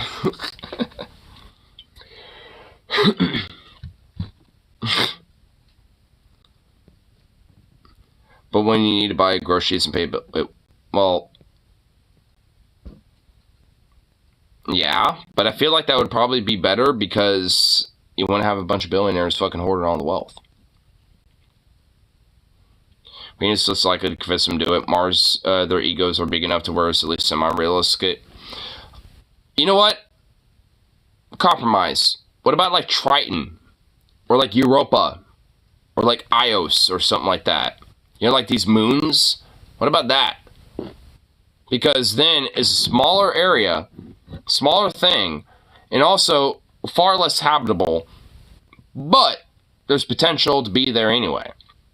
So I think their egos can be stroked enough, and you can convince them with their utter rich bourgeois idiocy to think that it's actually a good idea, and have like, you know, a fucking, you know, Io, yep, Io, yeah, like, you know, any of these fucking moons, because like, you know, like, you know, they'll attempt to try to be there and chill and, you know, vibe it a little bit, but given enough time, they would fucking die. And they would deserve it, and I would worship that and probably die of alcohol poisoning due to that fact, and I'd be okay with that.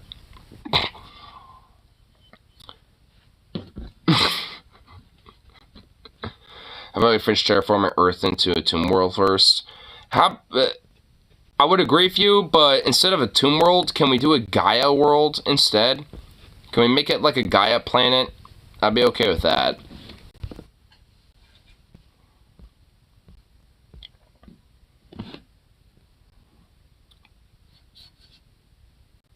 I just put carotene in whiskey. Yeah, why not? Yeah, look it. Why not? Maybe this is on. We don't actually know that much about Titan. I said Triton, but Titan, hey, works too. That works as well.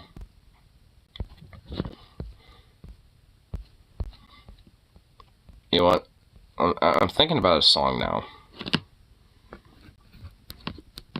All this like astronomy talk is making me think about Uranus now. So that's gonna be in the background, and I don't care.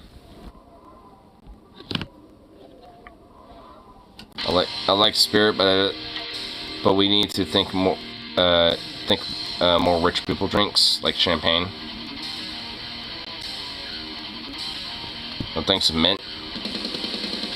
I mean, I grow mint in my backyard, so that isn't necessarily bourgeois. Cause I'm astronomy aficionado. Oh yeah! Ooh, like it big, I like it cold. Like it blue, I like it bold. Like it 2% of methane, Uranus. Way I see a one in large. Like it spicy with electric charge. And on the left side with a rocky inside is Uranus. Pluto, Pluto, you're falling, you're a planet.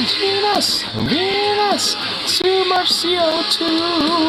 Mars, and Russian Manosphere.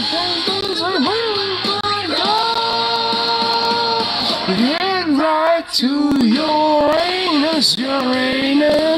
Astronomy aficionado, I love Uranus.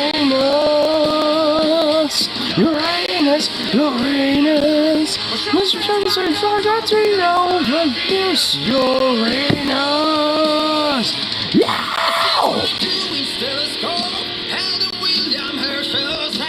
I love this song so fucking much.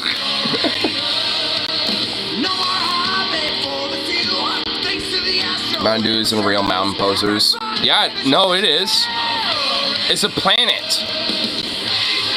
You gotta go to Planet Mountain Dew where your dreams come true, sir. Do you not know of the meme? Do I have to show you the Planet Mountain Dew meme? Peanut butter whiskey, have you seen that? Dude, I've had peanut butter whiskey. Peanut butter whiskey is fire, bro. Dude, I've had sheepdog peanut butter whiskey. That shit is fucking fire. If you find that at any liquor store, get it. It's so good. Sheepdog peanut butter whiskey, that shit is fire, bro. Oh, hell yeah, bro. If your coworker is swearing by that shit, he's right. He's right. Do not deny his taste right there, because that shit good. I'm saying that right now. I can confirm.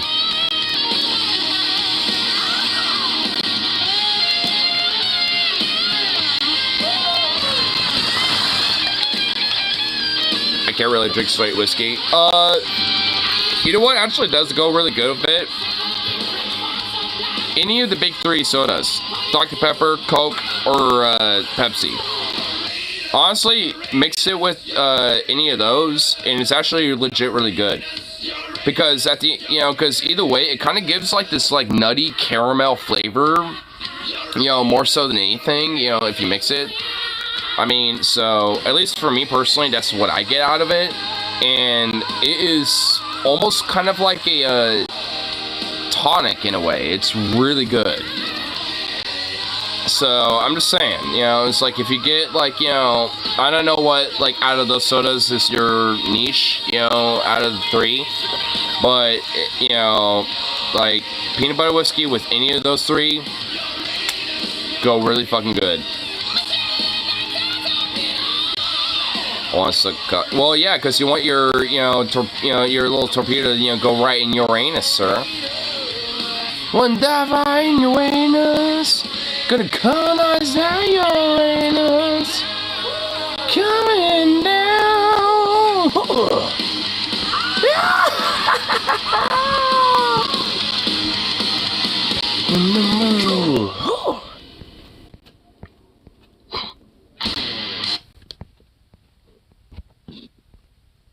Next time we could, we should get peanut butter whiskey and I guess Coca-Cola. Coca-Cola? At least for me personally, peanut butter whiskey and Dr. Pepper go excellent together. I'm probably never gonna have friends again, Lamau. You wanna know why that's like retarded and wrong? Because who the fuck are you hanging out with right now, sir? Who are we but your friends? Yeah, are we online friends? Sure. But nonetheless, what word is in all that? Friend. So thus, yeah, friends. Nay, sir. I do not like getting to know people. Dude. Come on, man. I mean, like, I'm not like the biggest fan of like, getting out of my bubble. But I kind of went out of my bubble, tonight, and it was nothing but vibes, okay? I literally, like, fucking, like, put a Karen in her fucking place and shit. Like, I mean, like, there was a Karen tonight that I, like, caught in the wild, dude. And I'm just like, nah, hell no. Like, I had to stick up for some teens and shit, dude. I mean, like, and, I legit felt pretty good about that. And I probably unironically kind of made, like, friends because of that, with those teenagers, because, like, I mean, just literally just on the virtue of just me sticking up, for them, just because, like, they want to have a little fun on 4th of July. Like, literally anyone else. But, oh no, because they happen to do it, like, pretty late at night, it's a big problem, so you have the fun police, to try to fucking ruin that shit. It's like, it's like, what a cunt. It's like, fuck that bitch. I'll never get over that, dude. That shit was great. I'm so glad I recorded that.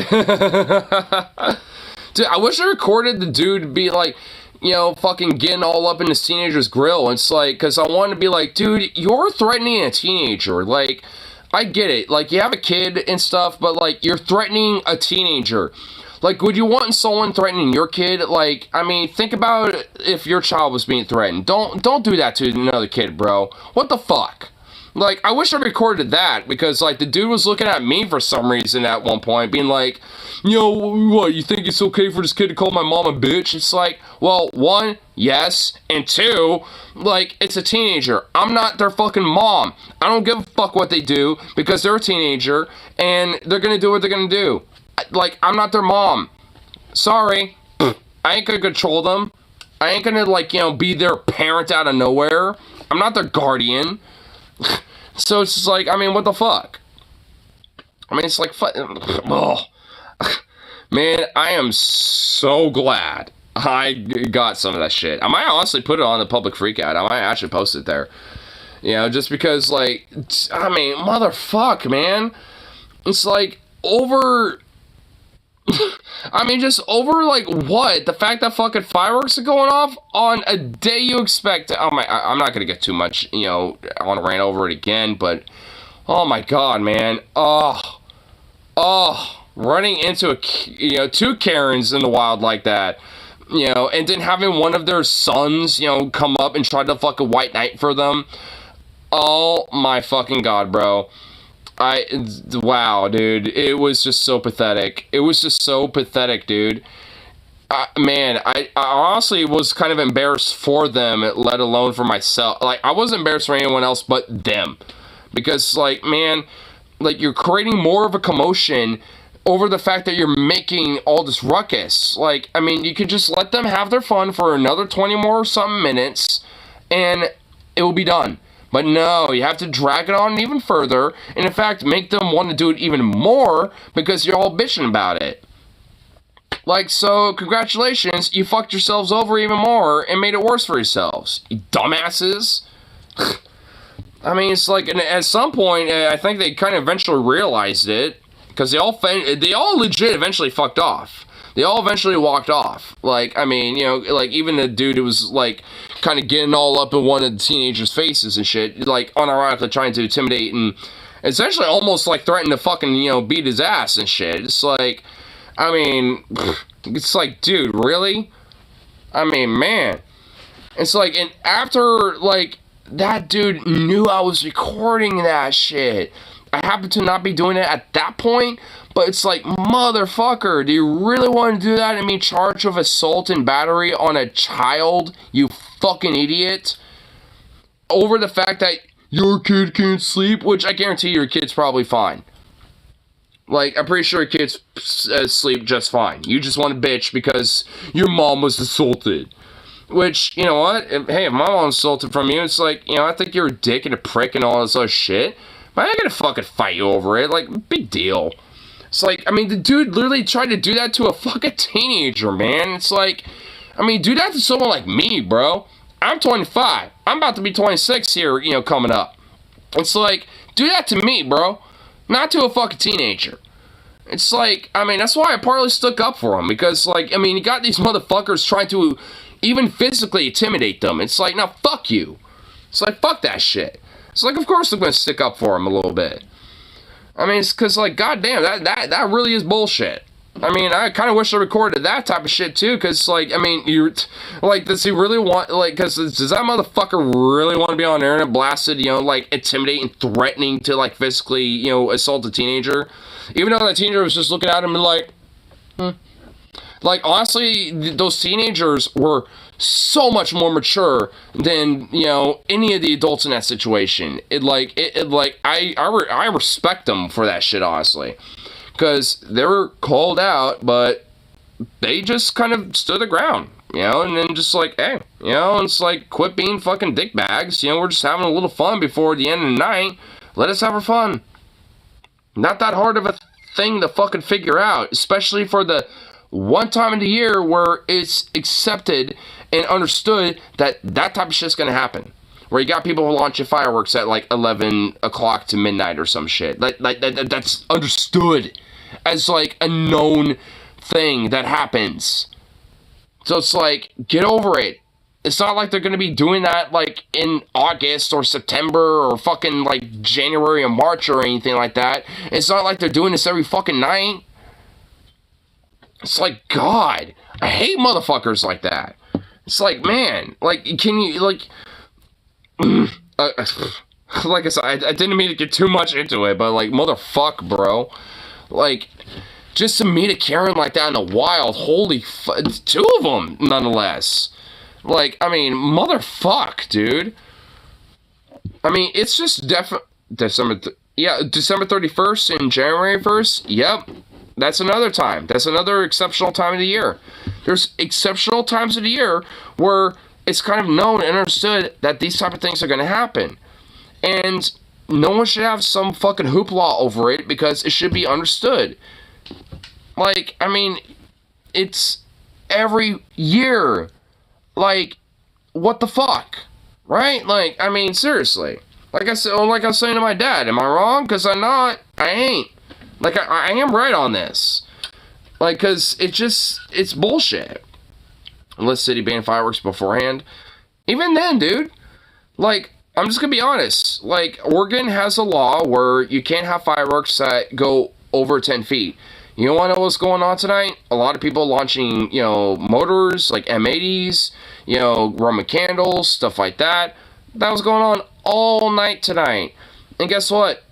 no one gave a fuck up until me and my homie, you know, happened to split up while we were about to, up until, you know, this Karen situation happened. Because they happened to, you know, fucking freak the fuck out over it because it was a little too late, you know, for that to be happening. Even though it was like an hour after the noise ordinance was technically in effect. And even then, it's not enforced on this night. Like, the cops will literally, you know, show up to the neighborhood, whoever happens to be outside, and be like, were you the one launching fireworks? And if you happen to be honest, say yes. All they're going to say is just like, that's not allowed, don't do that again, blah, blah, blah. Did you use all of them? Because if you didn't, we will confiscate the rest, and yada, yada, yada. They'll just condescend to you and lecture you, and confiscate whatever you might have, and leave you alone after that. And they'll fuck off. And even then, they're not likely going to do that. Because I've had that happen to me, you know, in the past, you know, in the 4th. Like, I had a Roman candle where I was, you know, having that, you know, fire off on my street. And a cop happened to be driving down the road and saw that happening because those, you know, Roman candle, like, little balls, you know, happened to be, you know, hitting at the intersection from my road to the road over here. So the cop obviously turned the corner and rolled right up in front of me as, like, there was, like, 4 or 5, you know, more of those little, like, you know, Roman cannonballs launching out. So, of course, dumbass me decides to point it downward, and then those Roman cannonballs bounced and hit the fucking hood of the cop car. And I'm just like, well, that ain't a good idea. So I pointed backwards, and it started launching into the fucking tree. And I'm just like, oh my god, there's no way I'm going to be able to fucking salvage this. So I just like, you know what, I'm pointing straight up and just having him shoot in the air. And once it was over, I put it off to the side, and I unironically was just kind of like, I did this. I literally did this, like, alright, you know what, you caught me. And I just kind of, you know, put my hands on the side, like, alright. And the cop came out and was like, you know those are illegal fireworks you're shooting, right? And I'm like, yeah, I understand that. It's like, you know you're not supposed to have those, and do you have any more? I'm like, nope, that was the only one. We only had a few, and that was the last one, I swear. And it's like, good, because if I happen to, you know, see this again as I'm driving around here, you know, like, then you're going to get a ticket and blah, blah, blah, blah, blah, you know, all this, a lecture. That's what happened. It was a lecture. And then he got back in his car, drove out of the fucking street, and, you know, kept his fucking beat. Like, that's literally what happened. And guess what we did? We kept firing Roman candles and fucking M80 mortars. For like another fucking 30 minutes to an hour. Because guess what? We didn't give a fuck. Like, you think a pig's gonna stop me? Seriously? Or Karen? Or anyone else? No. Because guess what? I don't give a fuck about the whole symbology of 4th of July. But you wanna know what I do like? Blowing up some fucking fireworks. I love that shit. Because, like, any fucking full-blooded Homo sapien, I love watching something go boom. I like watching things go boom, boom, because I'm a fucking, you know, primal ape. So, I mean, guess what? I'm gonna enjoy shit like that, because I don't give a fuck. And you know what? If we got, like, you know, one time in the year to embrace that shit, then embrace it. Embrace your, like, your ape. Embrace it, dude. Because fuck that shit. Cops have the ability to throw away... well, no shit, the cops have the ability to throw away freedom. They have the ability to kill you and get away with it. Therefore, they are the enemy and best avoid and interact. Well, no shit. Yeah, I mean, you're preaching to the choir, bro. Cops here can arrest you for illegal fireworks. Well, up here, they'll, at worst, give you a ticket and confiscate the fireworks that are illegal. Like, I mean, they're basically cucked when it comes to this a little bit up here. I mean, Washington, funny enough, has actually more lax laws on fireworks in comparison to Oregon. Even though Washington is more forested and has a lot more evergreen forests and stuff like that going on, like, they have lax laws, at least more so in comparison to Oregon. And actually, a lot of Oregonians, you know, including me in the past, will go to Washington to get things like M80 mortars and things like that. You know, the illegal fireworks in Oregon. So, like, I literally will shit you not, there will be cops stationed at the fucking bridge on the Columbia River on the Oregon side to literally do traffic stops and do, like, basically border crossing stops, you know, to, you know, do contraband searches of people having illegal fireworks smuggled in from Washington and shit like that. You know how you get away with that, though? Go to the reservations. Go to Native American reservations, because you can literally get away with fucking anything, basically. They'll sell whatever the fuck. In fact, a lot of those things they'll actually manufacture. Yeah, you got to go to Native American reservations. And honestly, it's the only way to do it, dude. It's the only true way to do it. Because honestly, I mean, you know, as much as, like, you know, we fucked over the natives, like, at least they have total autonomy over the reservations. Like, federal laws don't mean fuck one in reservations. So they can do not whatever they want, obviously, with, you know, to an extent. But when it comes to certain things, like fireworks or, you know, certain federal laws and stuff like that, government can't touch them. They can't do fuck one about it. And you know what? Good. I don't want them to. Like, I think, you know, the First Nations and, you know, and the indigenous, you know, American peoples and shit, you know, should at least have, you know, legit autonomy. And frankly, actually, like, the whole idea of reparations, like, should, like, legit, to its fullest extent, be done for Native Americans first and foremost, in my opinion. It's not that, like, I think, you know, reparations for, like, black folk and shit is invalid. I just think that if we're going to do reparations, if we're really going to quantify who deserves it the most, Native Americans really, you know, do. I mean, if we really quantify and think about it, I mean, and black people too. I mean, honestly, they're kind of equal, in my opinion, to an extent. But, like, if we're going to, at least in my opinion, be kind of technical, I'd say that Native Americans deserve it a little more. Especially considering how much they've been betrayed over and over and over and over again. Like, and basically literally genocided off the fucking map. You know, let alone, you know, like, you know, just, you know, concentrated, camped into fucking, like, these reservations that barely can sustain them anyway. And there's, like, kidnappings, rapes, serial killings, insane shit that happens especially to indigenous women that happen in these reservations. Like, it's not, you know, all fun and games, you know, in these places. I mean, that's kind of sad truth about it. You know, it's like these reservations are kind of fucked up. I mean, and a lot of it is because of us, because of the government, frankly. I don't even necessarily blame the, you know, tribes people whatsoever. I mean, there's some, you know, tribe leadership that are corrupt that basically, you know, will, like, funnel a lot of, you know, money and shit like that is supposed to go, you know, to their tribe, you know, into casinos and their own coffers and stuff like that. But luckily that isn't always the case. One nation is all Earth has room for. I mean, I don't disagree, dude. I really don't. I mean, at the end of the day, I really do want to see that. I mean, it's just, you know, I mean, at least, you know, the pragmatic sense, you know, in myself just understands that, like, that's definitely, you know, something that's kind of utopian right now. And, you know, because of that, not fanciful, like, not really a fantasy, but just, like, something that, you know, it's something that, like, it will have to be in place, you know, once, like, other shit's achieved, so to speak, right? Like, something like that can't really be achieved right now, at least in the next millennia. Yeah, and that's kind of what I mean. Like, in the short term, it's not really achievable. I mean, in the long term, sure. I mean, and I do want to get to that point. I mean, a lot of my broader philosophy, you know, wants to get to that idea and wants to achieve, you know, towards that idea. I'm for, you know, abolition of borders, the abolition of a nation state. Fuck that shit.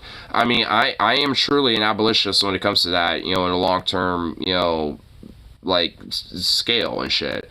Realistically, I understand that isn't achievable, but I mean, at the end of the day, I mean, that's what I believe. I don't like the idea of borders. I don't like the idea of nation states. I think it's obsolete and, you know, just primitive, frankly. Like, it's just an obsolete idea that needs to be done away with. Obviously, but unfortunately, I realize that it's not realistic right now. I want it to be, but it ain't. But that doesn't mean I'm not going to advocate for that shit, because I still will. Because, I mean, you know, like, people like me, you know, advocating for those ideas and pushing for those type of ideas and shit is what gets us more closer to it, even though it obviously is more unachievable. People need be able to meet basic needs before political idealism. Well, absolutely. I mean, you know, a lot of my, like, idealism comes from, like, a short-term need for making sure people's, you know, basic needs are met. You know, because once that is, you know, then we can be able to push for, you know, essentially a little bit more of this, like, idealistic idea that, you know, can be achieved. But there needs to be other shit that's, you know, needs to focus on first. Because, you know, fundamentally, you know, like, our basic needs need to be met. Like, we could barely fucking survive on, like a one person income at this point. You know, like, there's all sorts of shit. I can go down the fucking list, like, when it comes to things like this. And we, you know, at least, you know, just, like, cannot, you know, like, achieve, you know, this whole, like, unitary abolitionist, like, idea of nations and borders and stuff, you know, without addressing that shit.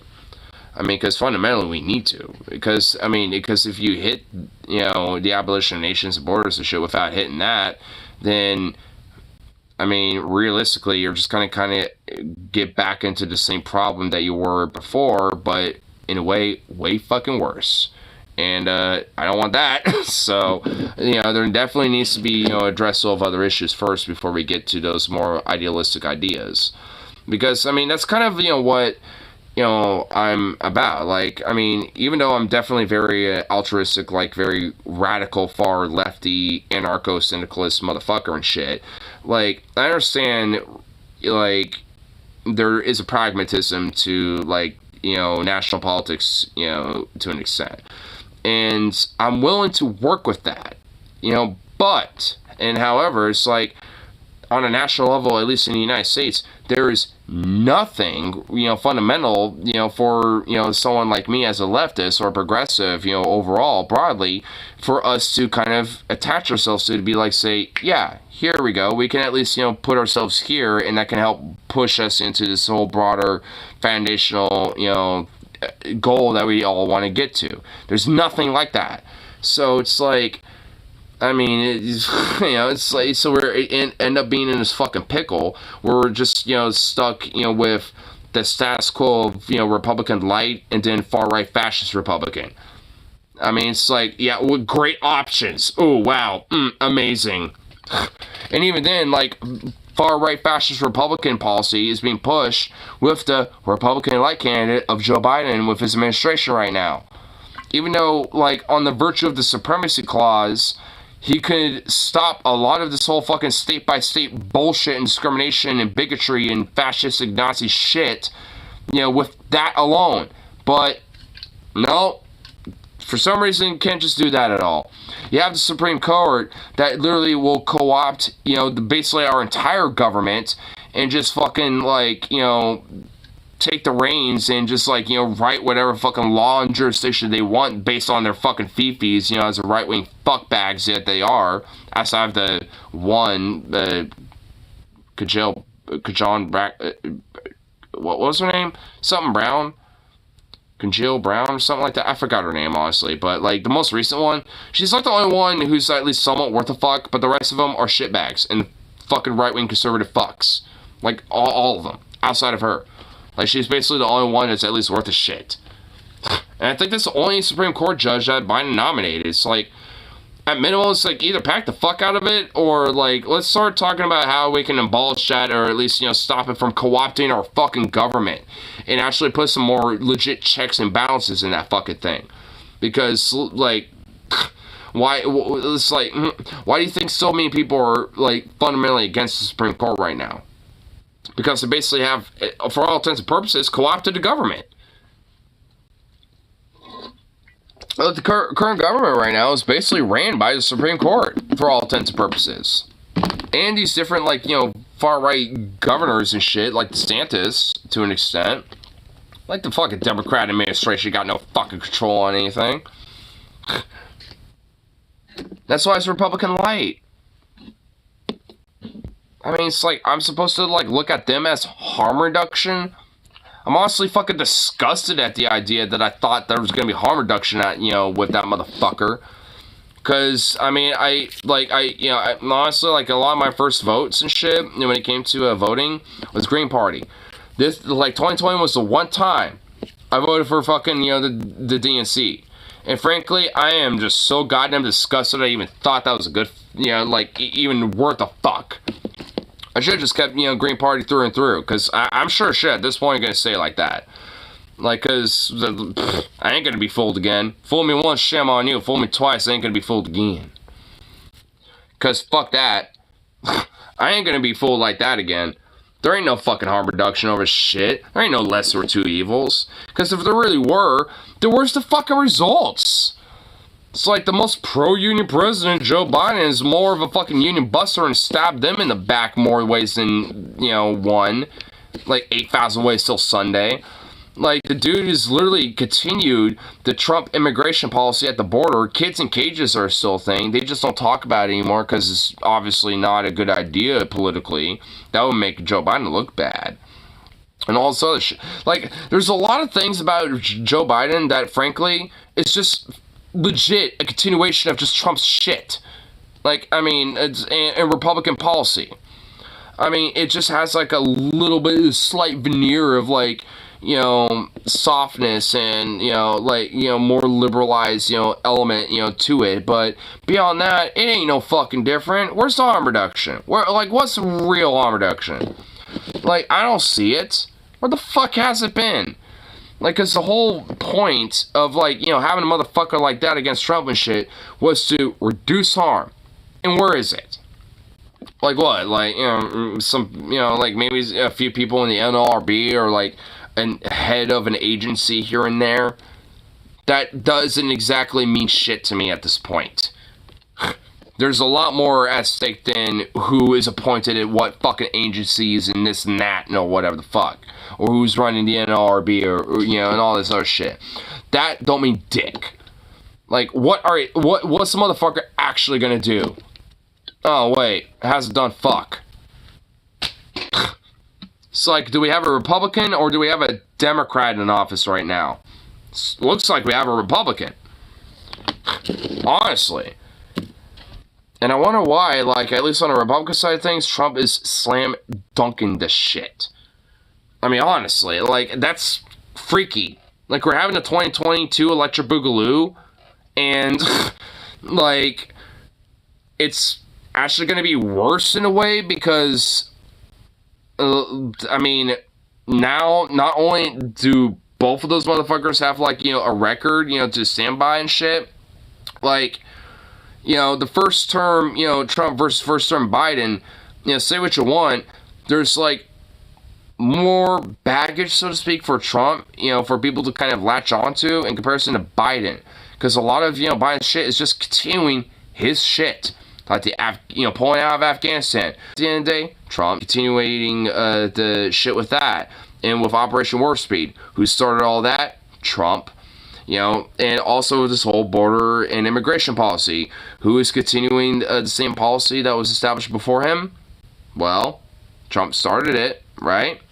The only difference between Biden, you know, on the immigration thing is that Biden ain't building the fucking wall, basically. He ain't building it 10 feet higher, essentially. That's the only difference. That's literally the only difference. Like, beyond that, same shit. Like, I mean, because honestly, because it's like, not only do I know I'm not wrong, I know for absolute objective fact I'm fucking right. Because this shit is true. Like, I'm not saying anything wrong whatsoever. Like, if you want, like, proof, if you want proof, just literally Google it. It's not that fucking hard. I mean, everything I'm saying is not bullshit. It's all true. Like, seriously. I mean, it just really, it really ain't. It really ain't bullshit. The fact that, like, the Democrats are supposed to be the lesser two evils in the harm reduction and the alternative that we're supposed to vote against the fascistic Republicans and shit. Like, I mean, what the fuck? Like, what happened to voting for something, right? The Democrats are basically like, oh, vote against this. It's like, fuck that. What happened to voting for something? Like, actually stand for something instead of just, like, being against something. Because that don't mean shit to me. Because it's not hard to stand against fascism. It ain't hard to stand against Nazism and all this fucking bigoted shit. It ain't hard to stand against that. That ain't really meaning shit to me at this point. Like, that should be a fucking given. That should be a literal given. I shouldn't have to, like, question that out of a motherfucker like the DNC or the Democrats. But yet, that's what they sell their shit with. It's like, hey, we're against that because we happen to be, you know, for you when it comes to queerness, blah, blah, blah, and all this other shit. It's like, that don't mean anything. Because have you really actually helped queer people or trans people and shit? No. No, they haven't. Like I said, the Supremacy Clause in and itself, federal law overrides state law. And yet, that is not enforced by the Biden administration. Biden doesn't even have to write anything. He doesn't have to do a sign of a pen. He doesn't have to do anything practically. He just has to just like say, hey, enforce the Supremacy Clause, and boom, it's enforced. He could just fucking decree it. Because it's literally a part of the Constitution and in the law. He doesn't have to do anything practically when it comes to that. And yet, like, look where the fucking predicament we're in. It's like, honestly, like, that in itself will make me a little bit more confident to be, like, considering on voting for him, frankly. I'll be honest. If he did that. Like, just straight up.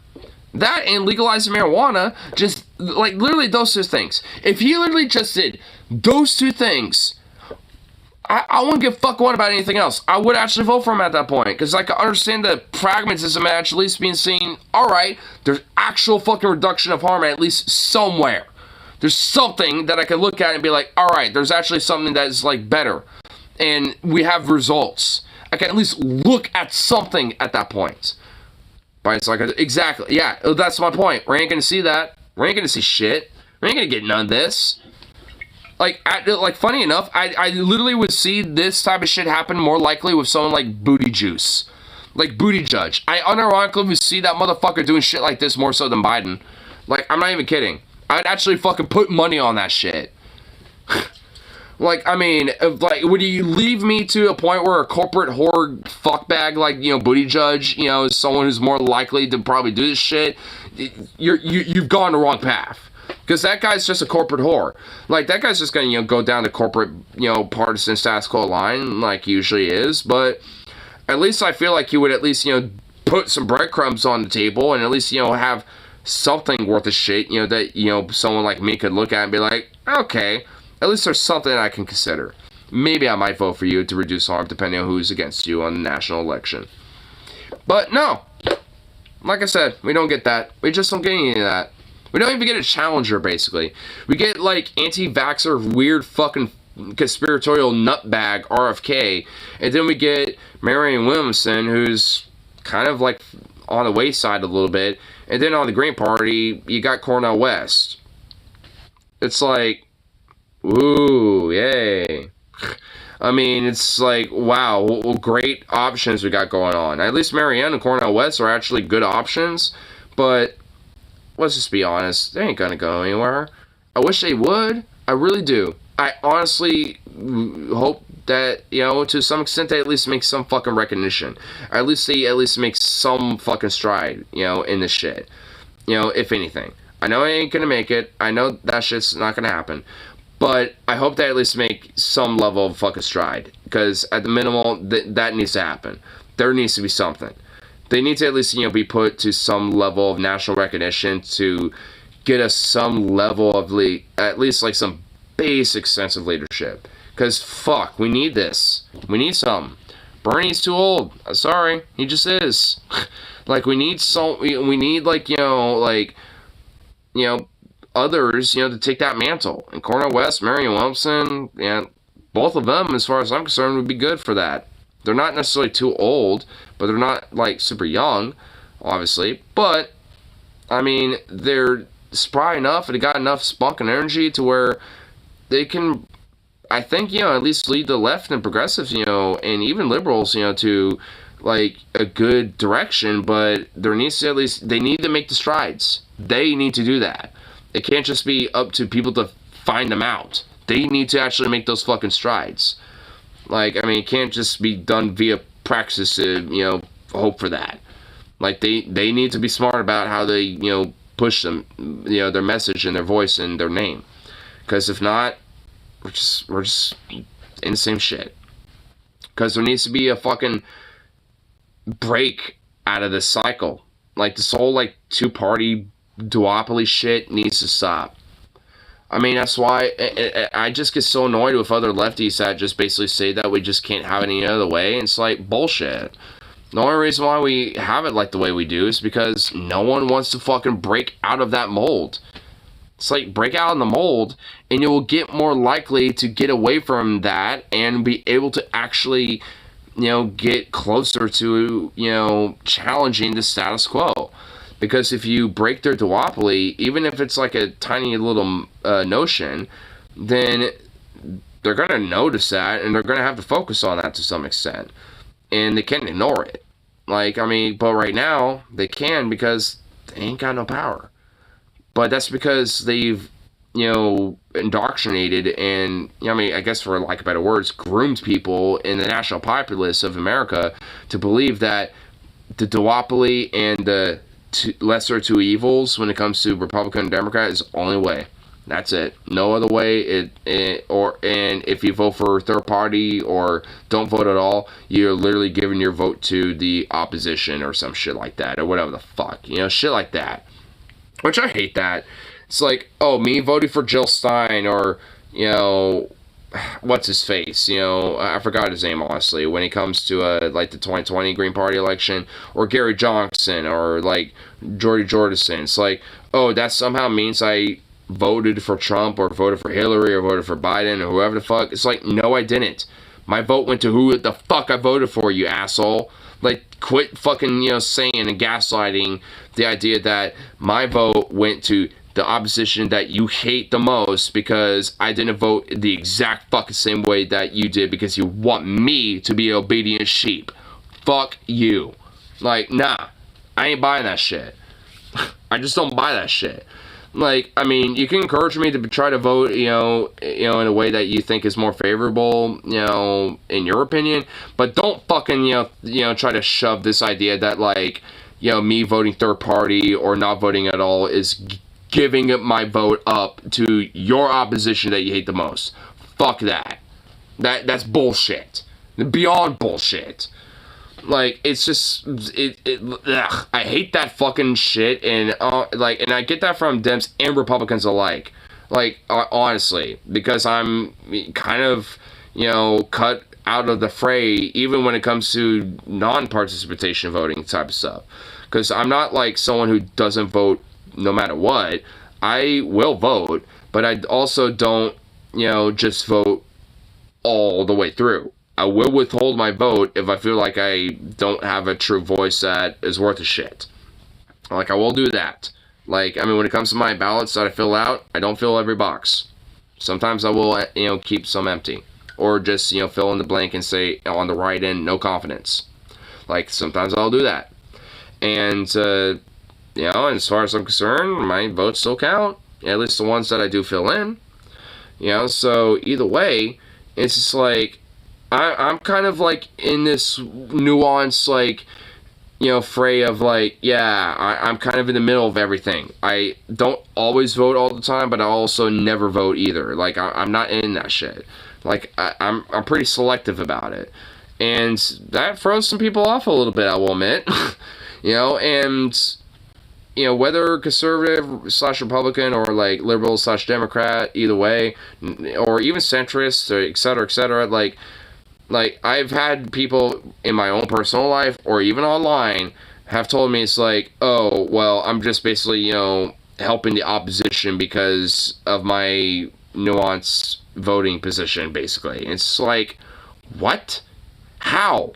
Like, no, I'm not. What? Like, even if you look at it statistically, like, when it comes to the data, when it comes to, like, you know, these elections and shit, even if you made, like, every third-party vote on one side or the other, it would not be fundamentally, you know, significant for those elections. Like, whether it was, like, you know, Biden or Trump, or Hillary or Trump, or, you know, like, Romney or Obama, or whoever the fuck, Like, I mean, if you quantified every third-party vote and, you know, made it a Democrat vote or a Republican vote, either way, one or the other, it literally wouldn't mean fuck one. It literally wouldn't mean anything. They're irrelevant. I mean, so how is that like a vote for the opposition when it comes to someone lecturing you about voting third party and how that's bad or ooh-woo? Because it ain't. Statistically, it ain't. I mean, which, if anything, validates the idea of how much of a duopoly, you know, our fucking voting system is, and how meaningless our fucking voting process really is, and how we really don't have a choice. Like, if anything, those type of, you know, that type of data validates that issue, and should probably be more of a highlight to that instead of like, you know, just some casual thing that you happen to read about or something, you know, like after the elections on like some Gallup poll fucking thing or something. It's like, it shouldn't be that. It should be an indictment and saying like, hey, like, isn't this whole duopoly thing kind of a problem when, like, got, you know, these other people, you know, pretty much, like, their votes are disregarded, essentially, for all intents and purposes, you know, despite voting third party and wanting alternatives and shit like that. Like, that, you know, that's never talked about. Like, if anything, it's the opposite, where, you know, people who vote that way, like I said, get condescended, scorned, or fucking, like, you know, said they're basically voting for the opposition, and they're no better than a Trump supporter, or like some Biden sycophant, or whatever the fuck. Like, it's just the whole shebang. It's just, I just fucking hate that fucking line of argument so much, dude. It just really does actually trigger me. Like, unironically. It really does. Because it's just so annoying. It's like, me voting for the Green Party, you know, for president, you know, on a nominee and shit, is not going to make it more likely for Trump to win or Biden to win. It means nothing. So, shut up. Now voting is an insult to those who died for that right? No, it's not. It literally isn't. Because guess what? The people who died for your right to vote, guess what? They also died for your right to not vote as well. Because it goes both ways. It literally goes both ways. Because guess what? The people who died to, you know, like, you know, in war, you know, to fight for your freedoms and that, you know, bullshit and that line of phrasing, guess what? It works the other way around. Like, if you want to be patriotic, you know, and in a sense that you don't want to vote or burn a flag or whatever the fuck, that is just as much as a right that those, you know, the, like, you know, American troops, you know, back in World War II and stuff like that died for, just as much as, you know, people fucking, you know, having their hat over their heart and, you know, singing, you know, the Pledge of Allegiance or whatever the fuck, or, you know, people literally, you know, fucking kissing the flag, whatever the fuck. It's a two-way street. Fuck that shit, dude. I love your mom, but that is a fucking cringe take. Like, maybe she just needs, like, you know, a perspective like mine to be like, well, obviously not so aggressively, but being like, well, and because I would couch it as like, well, if you think, like, because, what did you say? Not voting is an insult to those who die for that right. I would say and pitch back, you know, to her, be like, well, would you think that those people who, you know, fought and died for that right, I mean, wouldn't you think that, like, you know, because that right is instilled, that people also, you know, by proxy have the right to not vote? Like, if they choose not to as their personal position, like, obviously it's a right to do so. And if that is the case, then people have the right to also withhold, you know, their vote if they wish to. Right? So those people not only died for the right to vote, but also to, you know, potentially withhold that if you wish, because that's the whole idea of their right, right? Like, I couch it obviously more like that, but either way, that whole idea is retarded. Like, it's dumb as fuck. I mean, like, it just is. I mean, I don't think she is. Honestly, your mom is a very intelligent, very smart woman. Like, she really is. Like, but I will admit, man, she does have some brainworms every now and then. And I will say that. I think that take, personally, is one of those takes. But either way, like, I mean, she's definitely somebody, you know, that is very intelligent. I mean, especially for my back and forths with her. I mean, you know, I could tell that, you know, she's just, like, really smart and a critical thinker nonetheless, and, you know, actually, you know, really does, like, kind of quantify things, you know, a little bit. So, either way, I mean, it's not even a dog on her. Like, I mean, I still immensely respect her. If you know, that helps. Follow exactly how much say that we actually have. We don't. That's kind of, you know, the whole point of what I'm saying. It's like we don't have a say. That's kind of why, you know, like the whole idea of a right to withhold your vote or vote third party, and the idea that that's like, you know, voting for the opposition of this whole duopoly bullshit, why it's all bullshit and stuff.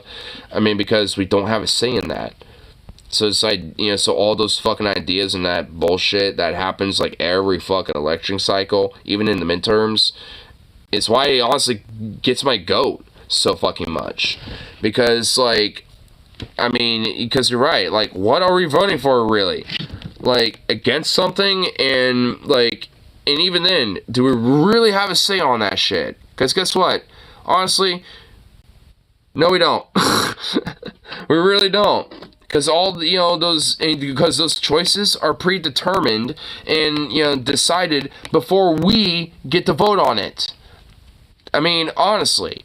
Like, the president is decided before we get to vote on that shit. I mean, just being blunt with that. Because, I mean, like, look at 2020. Like, that election was decided before we got to vote on that shit. Like, because obviously it was going to be Biden. It was decided that it was going to be Biden, you know, before that election even happened. And I'm not saying that means it was quote-unquote rigged. It means that the status quo, not just the DNC, but even the moderate Republicans, saw him as a better long-term, you know, continuation for the status quo and for their coffers and their influence and power, you know, to have him, you know, in office versus Trump. That's why it was predetermined that he would be in office. I mean, it's not like some weird, like, they rigged the election against him, blah, blah, blah, and, you know, they actually stole it from me. It's not that shit. It's rigged against Bernie. Yeah. Realistically, it's rigged against progressives and the left. I mean, that's really where it's rigged. I mean, because, you know, Bernie bent the knee twice, you know, even though it literally was rigged against him both times. Actually, I was talking to, you know, somebody at the house show that I went to. Like, we were talking politics for a while and talking kind of progressive politics for a minute. And goddamn, dude, it was actually so fucking refreshing to hear someone, like, be like, yeah, you had someone like Bernie bend the knee, blah, blah, blah. Like, what we talk about a lot on Eastern, it was actually so refreshing to be like, oh my god, someone who's, like, goddamn like-minded. Oh, it was nice. It was so refreshing. I will admit, I kind of have a little suspicion, maybe anti-vax, but not entirely, because he is vaccinated and all that shit. But I have a little bit of a sus vibe, just in a sense, just because the only reason why he did is because he had to for work. You know, from what he said. And you know, I was like, okay.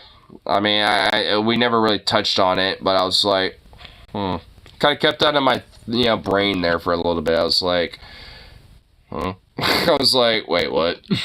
I had a little bit of a wait, what moment, but I mean, literally beyond that, though, the dude is just, like, really legit, really fucking cool. I might vote for RFK. I swear to fucking God, dude. I like the cut of his jib. Why you want someone says I want to have me talking like this, you know? I say, you know, because autism is started by vaccines, and vaccines are bad because of COVID or something. I say, because I'm a conspiracy theorist. Like, do you really want that for a president? Yeah, I will actually throw a shoe at you, and I'll throw this at the screen. You want me to throw this? Actually, I think you want me to. You probably do want me to throw this at my phone. He sounds like a company figure from my youth. What? Oh my fucking god. George Bush shoe. Yeah, we need a George Bush shoe electric boogaloo, dude. And let it be RFK. And make sure it's a headshot too. I don't want him to have like the George Bush Nero moves, dude. He just isn't capable of it. He's a bitch. He can't do that shit. George Bush at least ain't a bitch. I mean, he's a shitbag, but he ain't a bitch. Yeah. I'm taking a piss. I'll be right back. Here.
I would vote for Miriam, but to be honest, it would be a waste.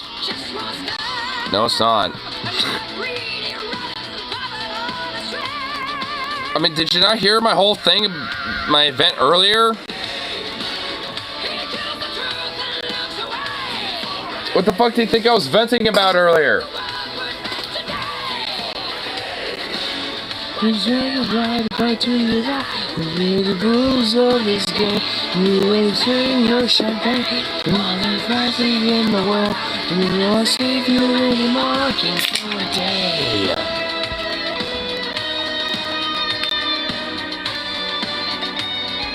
On the flip side, at least it's going to be 4 more years of Biden and not another round of Trump. You don't know that. You really do not know that, dude. You're lying to yourself if you think you know that.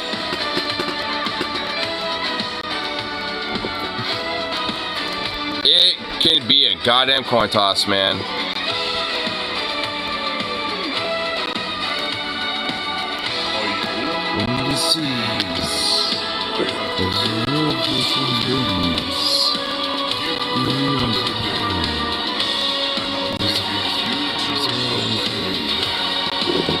So vote for me again for a day.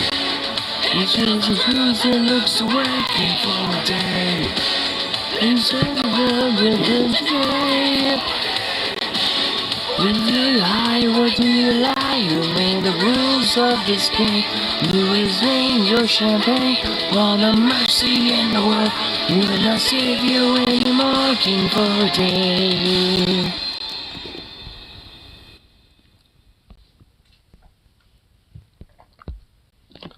Also, the proved mother isn't.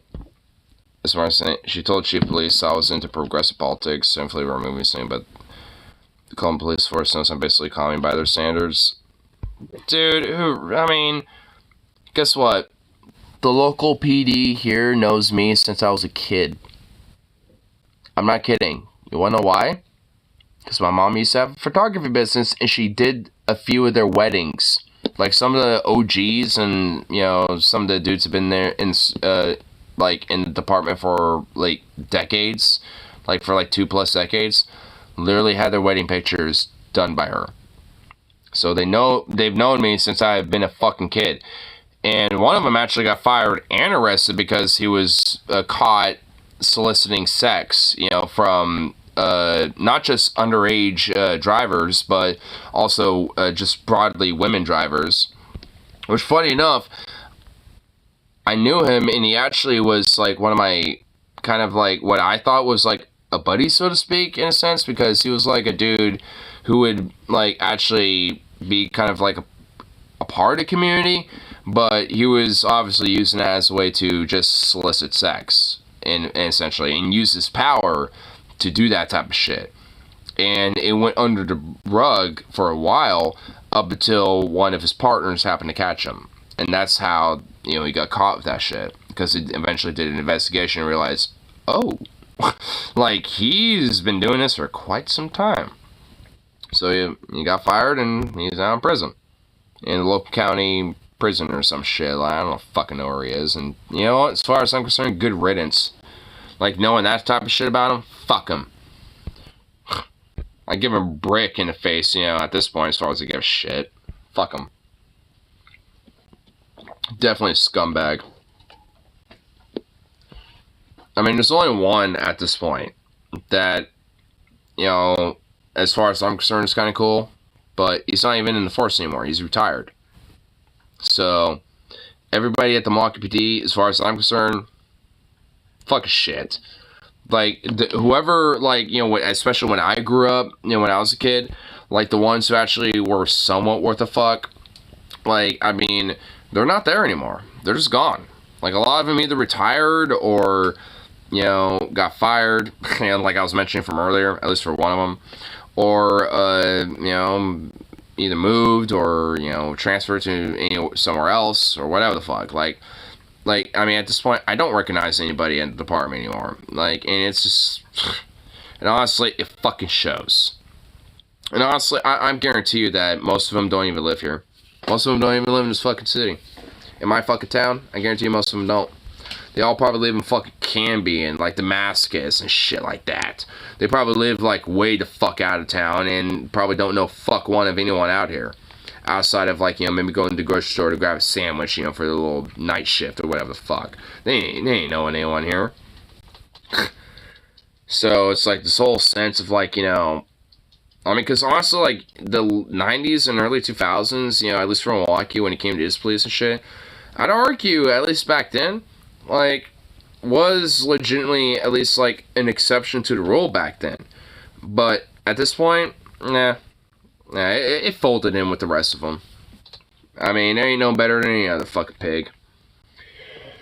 At least back then, there could have been a veneer and an idea, of them actually, at least some of them, breaking that fucking mold. At this rate, yeah. That fucking ship has sailed a long time ago. I don't know when specifically. Obviously, within the last 5, 10 plus something years, give or take. So...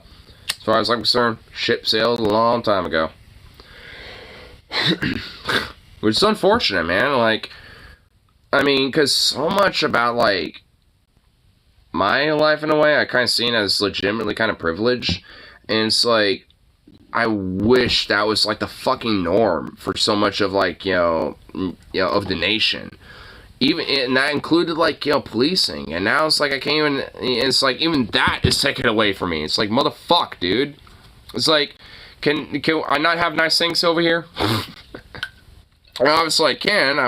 Like I said, I definitely view myself as privileged with various different things. But, at least when it comes to things like education, the fact that, the economic conditions my parents, had...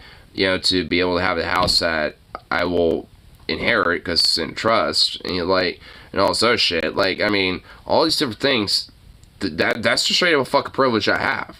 Like, cause there's so many people my age that just dead ass don't got that at all, like whatsoever. And it's like that should, frankly, at least to some extent, be a goddamn norm for people. It's like, you know, if you're a young adult, you should legit, like, have an ability to have, like, at minimal, even if it's not like a house like I got, at least at minimal, some basic standard of comfortability that I would have, right? Like, you got a roof over the head, don't really got to worry about rent, outside of just bills, you know, when it comes to, like, you know, water, gas, electricity. You know, beyond that, like, beyond those little basic worries, you know, and shit, like, in groceries and stuff like that, like, I mean, as far as concerned, all your shit's, you know, at least in that basic foundational level, is met. Like, I mean, like, it should just be an inherent, like, guarantee and a right by law that you should have a roof over your head. Unless that you personally, specifically as an individual, wish to not have that. Because there are at least some people that even I've met personally who specifically literally chose to be homeless. You know, or I guess not necessarily homeless, but at least like drifters and, you know, people that were like nomads, basically. You know, like, and those people definitely exist. You know, so like, I wouldn't want to like besmirch their yearning for that type of lifestyle, but, you know, most people aren't that, obviously. So it's like, I mean, there needs to be a basic fucking foundation for this type of shit. And even if there is somebody that wishes to, you know, have that type of lifestyle, like I said, being nomadic or a drifter and shit, they should still get their basic fucking needs met financially, so they don't have to fucking struggle and scrap for bare minimal, you know, while, you know, living nomadically.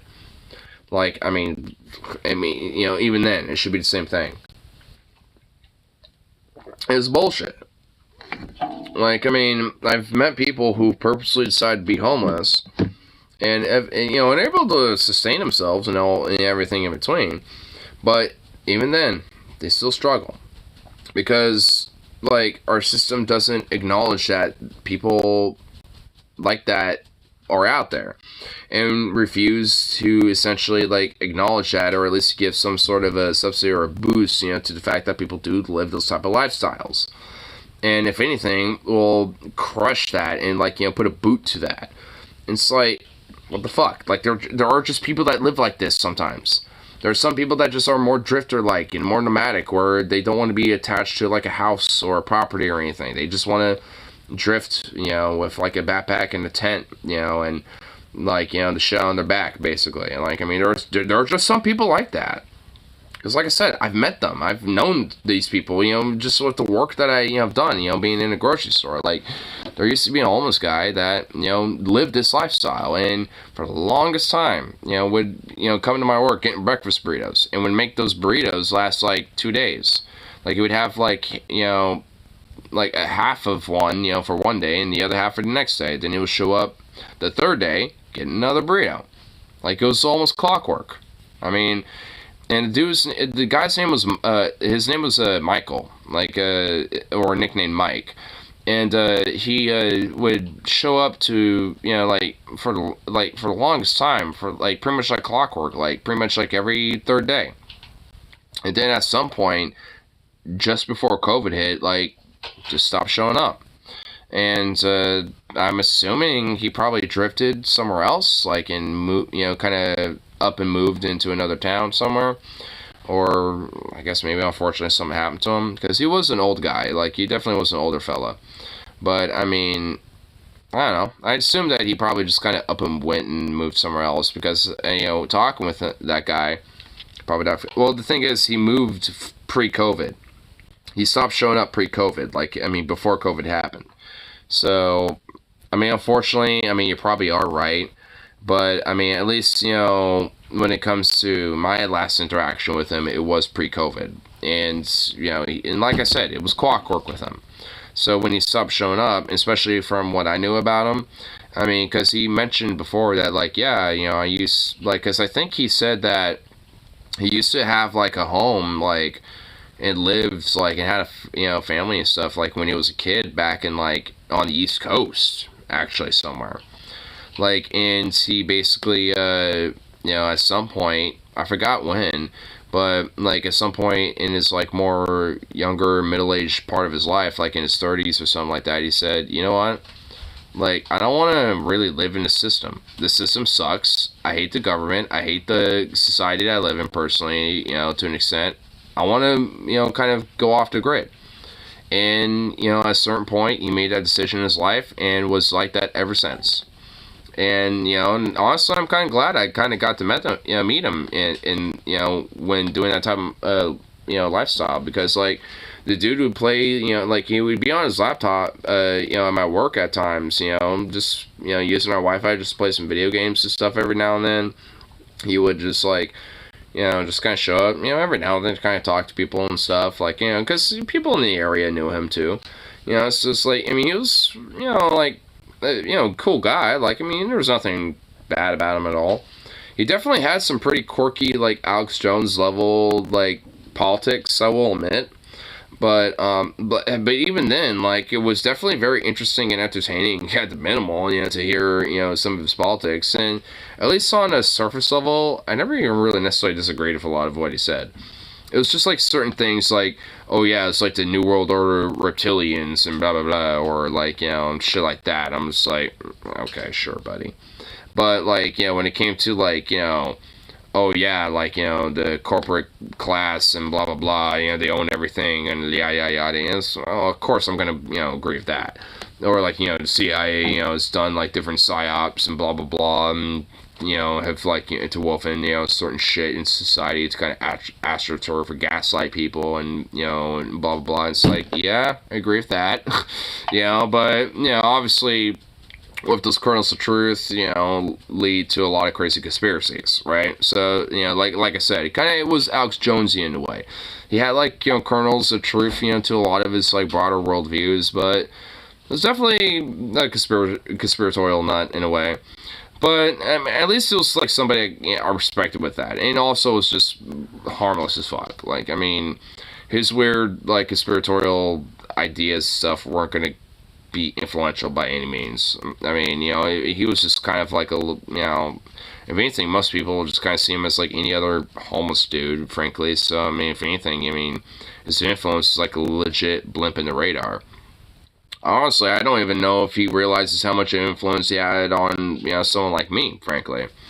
I mean, because, like, for a dude like him, I mean, for just doing his own thing, I mean, he's definitely left an impact on me, when it came to my life, knowing him.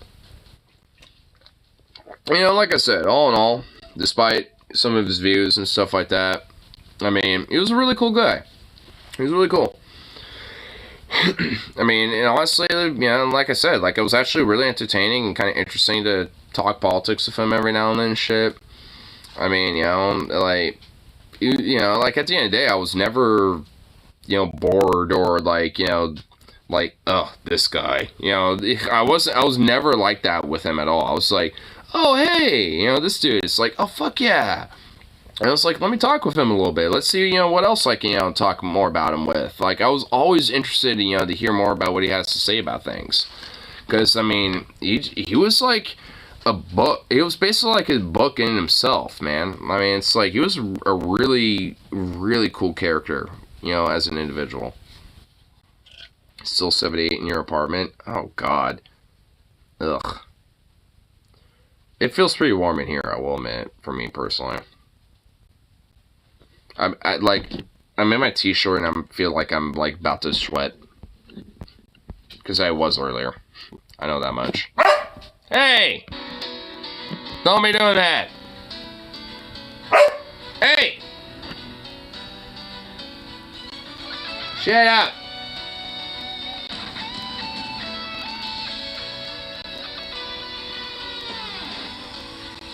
Euthanize all old people. What the fuck is wrong with you? No!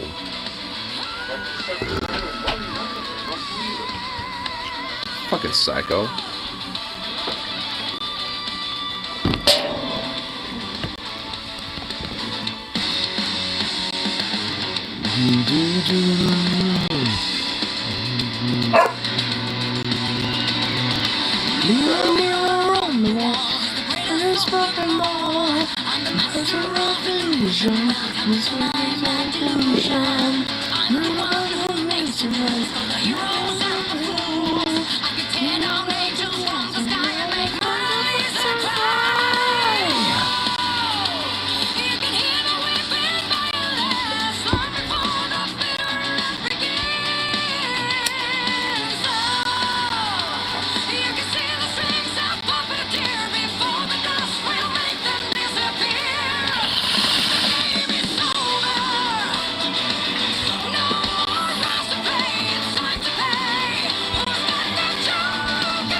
What was this? Wait. I missed this link.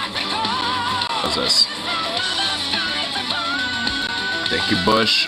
Rock hard, my wife. Been drinking since I was 12. Hard labor all my life. Still get rock hard for my wife 3 times a week. Thank you, Bush. What the fuck? You got like a weird, like, dad bod guy. You got like a guy who has a dad bod. And he's also a gamer. And drinking Bush. You know what? Based.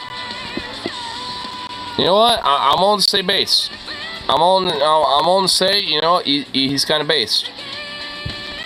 I'm not gonna say that him drinking, you know, at fucking 12 is based, but you know what? Like, honestly, yeah, you know what? For someone who's a boomer, like, he actually is kind of fit, dude. He actually has, like, you know, a toned body, dude. Like, for a boomer, he actually is pretty toned up. Beer's disgusting and shouldn't exist. You do realize for a laboring man like me, that literally was payment back in the day. Like, you know the Egyptians who built the pyramids? Like, the people who built the pyramids? You want to know how they were paid? They were paid in beer. And you want to know something else? They were, historically, the first strike, the first, like, labor strike, historically, was literally during the Egyptian times. And guess what happened? The king of, at the time, literally, like, actually heard what they, you know, like, their concerns, and actually conceded to their concessions. Like, the king of Egypt back in the day was unironically more pro-labor than companies and corporations and CEOs now. Like, I mean, bruh. Like, I mean, it's like, I mean, you got, like, people making the pyramids, and, like, we're going on strike because their conditions suck. And the king's like, you know what? I hear you, and I'm going to make sure that's better. And you know what? You're going to get paid double or something like that. I forgot, like, I mean, he increased their pay, like, immensely. You know, and it's just basically legit made their lives a lot better. Because the idea that, like, you know, the pyramids were built, you know, by slave labor is legit a misnomer. It's actually a myth. Like, slave labor was not used to build the pyramids. As much as people think it was, especially because of the Bible. Because, like, oh, the Jews were enslaved to build that, and blah, blah, blah. Like, literally, no, they weren't. That is not true at all. Like, that's literal fiction. Like, unironically, that literally is fiction. I mean, but of course, anything from the Bible tends to be fiction anyway. But nonetheless, it's just like, that exceptionally is so. Like, the idea of, like, you know, the whole story of Exodus, and the Jews being enslaved by the Egyptians, and all this other shit, and Moses being a character, like, all, you know, and being a human being, like, all these things are not actually true at all. But, wow, shocker, who would have thought that? People who didn't believe in Christianity, obviously, or at least understood that it was bullshit. Egypt was a part of Rome for a while. Yeah, it was. But, I mean, it also was, like, the longest, you know, like, lasting empire outside of, like, China, too, as well. Especially given its time. Like, I mean, the Egyptian Empire lasted, like, from what was it, like 4,000 BC to like, what was it, like something, you know, like the early 80, like 100 something 80 or something like that. And that's when it kind of became more of a Roman colony because of what's her name, Cleopatra, because she was kind of Greek, but she also was a part of like the Roman dynasty because of Mark Antony, I think.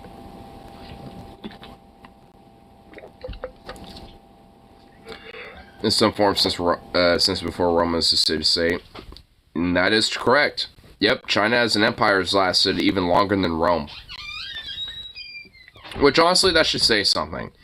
Like, I mean, the idea, like, I mean, the fact that, like, China as a country is, like, if you really trace it back far enough, if you consider, like, every, like, you know, historical, like, aspect of things has lasted longer than any empire, any nation, anything ever in the fucking world, if you think about it. 4,000 years.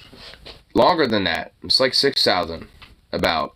You know, give or take. That's a couple thousand years ago. It was 4,000. Well, like the Egyptian Empire was around like 4,000 BC, but like Chinese Empire could be like at least, you know, as China as like an empire or like a state, so to speak. You know, like dynasties and all that aside, you know, could go as far back as like 5,000 something BC or something like. Yeah, it goes farther back. Dominated the world. They had these like super warships and stuff like that.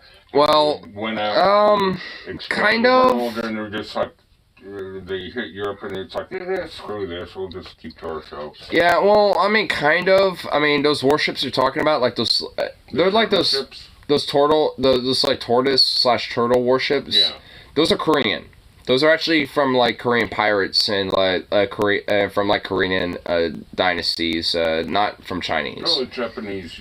The Japanese used them. Well, yeah, the Chinese use. Yeah, because like it's a popular ship in the day. Just like you can't board it, unlike the European ships. Well, I mean, it wasn't like you get on board this.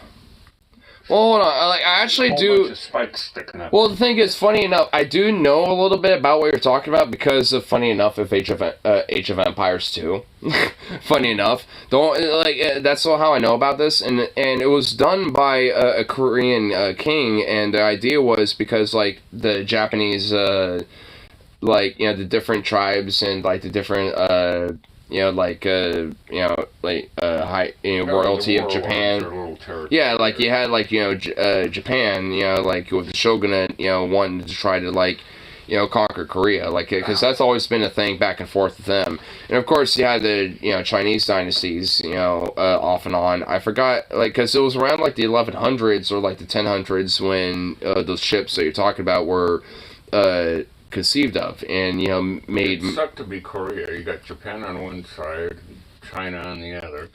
Well, now at this point it sucks to be Korea because, like, I mean, the Korean people and, like, you know, Korea as a nation is like literally divided. And what fucking sucks. Vietnam was too. So. Well, yeah, but at least, you know, they're unified, and at least unironically, you know, for a country that's been fucked over by colonialism / like proxy Cold War bullshit and stuff like that, is actually doing pretty good, you know, for, I mean, it still has flaws. Yeah, it still has flaws and it still has problems, but especially with things like Agent Orange and stuff like that. But Korean people are pretty cool. Yeah, I mean, yeah, because, like, I mean, you know, because unlike Vietnam, like, I mean, you know, like, because Vietnam wasn't exactly friendly with China either. Like, Ho Chi Minh wasn't exactly friendly with the, you know, communist Chinese either. Like, because Vietnam was a clusterfuck. Well, yes, it was. Well, because at least Ho Chi Minh, like, I mean, the thing is, like, unironically, he was actually, like, the best, you know, leader for Vietnam, like, unironically. Like, because he, in his youth, he studied in the University of Paris, or University of Paris, and actually studied a lot of different philosophy and political science in Europe. Yeah, he was He was well versed in political science and stuff like that. Yeah, and because of that, he learned about different things about, like, you know, the labor movement, you know, in Europe, and like syndicalism and democratic socialism, stuff like that. And, you know, adapted that, you know, towards Vietnam. And even, like, you know, in South Vietnam, he was, you know, seen as a very, like, major, favorable figure. And, honestly, especially if you consider, like, all these other, like, socialist slash, communist, like, leaders, during the, Cold War period, like, Ho Chi Minh was actually kind of, like, the best one out of all of them. Like, I mean, because Mao, like, he obviously had, like, a major fat fucking, like, great leap forward that, really had a major disastrous impact. Yeah, Stalin, you also had, like, Pol Pot, all these other motherfuckers who essentially were just kind of, like, red fascists, basically. But Ho Chi Minh was at least, like, somebody who legit kind of had, like, more of a democratic, slash kind of libertine labor perspective, view when it came to a lot of the plight of Vietnam. And actually legit, even after, the Vietnam War helped, kind of bring, Vietnam out of, some legit long-term bullshit, even though it still has to deal with that because like I said, with Agent Orange, right after we moved out, they had to do and stuff like that. And after that, they kind of chilled. Yeah, because also they literally, like, because they fought against the French, they fought against us, they fought against the Chinese, they fought against the Cambodians, like Vietnam is like the Indochina version of Afghanistan, basically. Like, it's like the death of empires slash, like, the fuck you of empires. Like, I mean, it's like the diet Afghanistan, basically, as far as I'm concerned. Like, no one can fucking, beat Vietnam, as far as I'm concerned, like, because it just literally will hold its own. Like, I mean, with the VC, the NVA, and... Not Vietnam, but Cambodia. I want to check out that, Oh, that, temple you're talking... I know what you're talking about, that temple. What's it called? Angkor Wat? Angkor Wat, or something like that? I forget where it is, but... I don't think it's... I think it is in Cambodia, but... I'd like to go... Well, that's on my bucket list. It's either Cambodia or Laos, but I think... Laos, yeah. That's... I think, it could be in Cambodia. I'm not sure, but... I don't know either. I'm just gonna be honest, I don't know either. Because, Pol Pot named his government... Khmer Rouge. Khmer Rouge. Yeah. And that's after... With the Khmer, like, peoples. Yeah, it was the Khmer. It's like the ethnic Khmer, because they're, like, the majority, and they... That built all them temples and everything. Yeah. So well, yeah, because honestly, like, I mean, Pol Pot was... frankly not even communist at all when you really look at him, because he was basically just a fucking fascist, because like he saw the Khmer as like the superior the people of Cambodia, basically. And also he literally saw, because he was so insecure like of his own intelligence and his own like ego, he he would take academics and intellectuals, and we'll like kill them off and shit. I mean, like all sorts of shit. Won't have any enemies. Yeah, and then he tried to go after fucking Vietnam, and well, that failed horribly. Because, like I said, Vietnam, could basically beat fucking anybody, and hold its own to an extent and be okay at the end of the day. Enough, at least. I'd love to see them temples. A bunch of other stuff, I've seen enough of, it'd be great if I went because Ignore didn't respond. Respond to what? Tour, what? Check out, like, Rome and Athens, and I'd want to see that temple. There's a couple of, well, I already seen those in Central America. Wait, which one? Tulum. Where's that? In Mexico. Oh. I go way down. God damn it! Why have you been to these fucking like cool ass fucking places and way shit? Down at the south end of Mexico, they have like real. This guy went to Mexico, fucking Cancun, the Bahamas, whatnot. fucking checking out temple. Like he's doing like Indiana Jones shit, and meanwhile, all I did was visit Iceland once. Bitch. Like. Well, there was that one, and then there was. Yeah, I went to Cozumel, and I went to Cayman. I've been to Hawaii, that's about it. Iceland. Well, Hawaii is an American state. That don't count. That don't count. I ain't counting that. Well, yeah, it's not another country, but it's still one of those exotic places. But it's still America, so I ain't counting that. It has to be like a different country. Then I'll count that. I like this one comedian, he's... Rather just stay home and do all that and stay sweet VR. pussy. comedians, he said, yeah, the other day I had he's from Puerto Rico, and he had a t-shirt that had the Puerto Rican flag on the front of it. You know, like you might have like the state flag of Oregon I like it. or whatever. He said, this guy comes up to me and says, go back to your own country. My country is America. It just happens to be a territory that I live in. I don't live in a state. I live in a territory, you asshole. Fuck you. Dude, I hate how there are some Americans who are so retarded they don't realize Puerto Rico is a territory of America. Which, can we, like, replace, you know, Florida as a state and make Puerto Rico a state and make Florida a territory? Fuck Florida, that's a shithole. Like, Puerto Rico is, like, a lot... You get all these entertaining, world stupidest home videos type of stuff. You can still get that. You can still have that. I mean, it's not like that goes away. It's just that, you know, you don't have, like, weird Florida-specific laws, and federal law will literally just be the reign of the day, and they don't have, like, some weird fucking psychopath like Ron DeSantis running things. Yeah, I've been go all the way to the end of Florida, Key West. Oh, that was one hell of a spring break road trip. I sort of most of the time was spent driving there and back. It's a long way from Iowa. Sunburnt the crap out of myself. Then the next morning, there's no room on the sofa or anything at my friend's house. Is that meatloaf? I had a number of friends. Meatloaf? So I ended up sleeping under the TV, and I was having these horrible nightmares about Smurfs. What's with you and Mom not liking Smurfs? I hate Smurfs. Yeah, Mom hates Smurfs too. Why? And I woke up. Both of my parents hate Smurfs. I don't get it. I actually kind of like the Smurfs. But I woke up underneath the TV, and the Smurfs were on.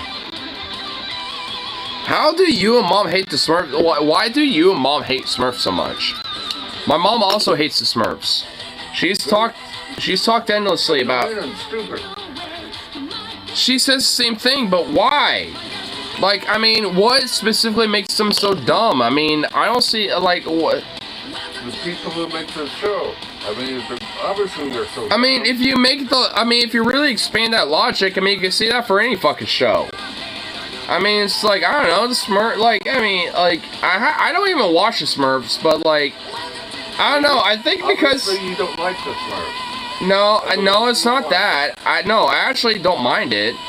Like, I actually kind of like the Smurfs, but, like, a part of it is just because, like... I mean, to some extent, it's just like... For 2-year-olds, dude. Not really. No, they're not for like 2-year-olds. Nah. Dude, I mean, you wanna know why they're not for 2-year-olds? I mean, think about it. Like, they live in mushrooms and shit like that and stuff. Like, I mean, they're like mushroom people, basically.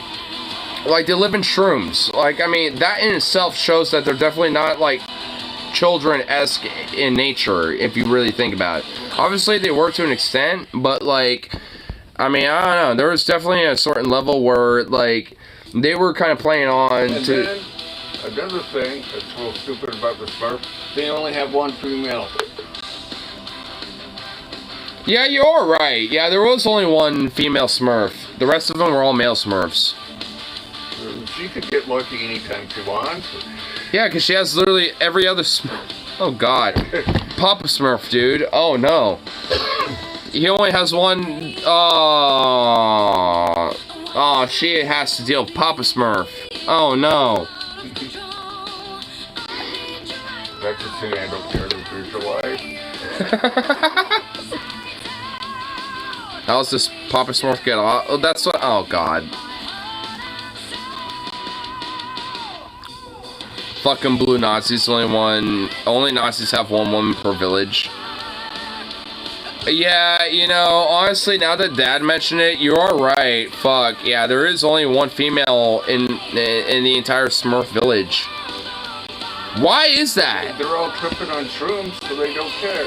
Yeah, I mean, well, does that also mean that, like, you know, a lot of the Smurfs are actually you know, queer in a way, like, because if there's only one. You have to be if there's no females around. Well, only one. Well, if it's only around, one, yeah. I gotta get set. So that means that, like, actually some of those Smurfs are actually, you know, like subconsciously a little, like, kind of like, you know, queer characters. See, I knew there was something about Smurfs. I'm like, alright, you know what? Smurfs are woke. The Smurfs are woke.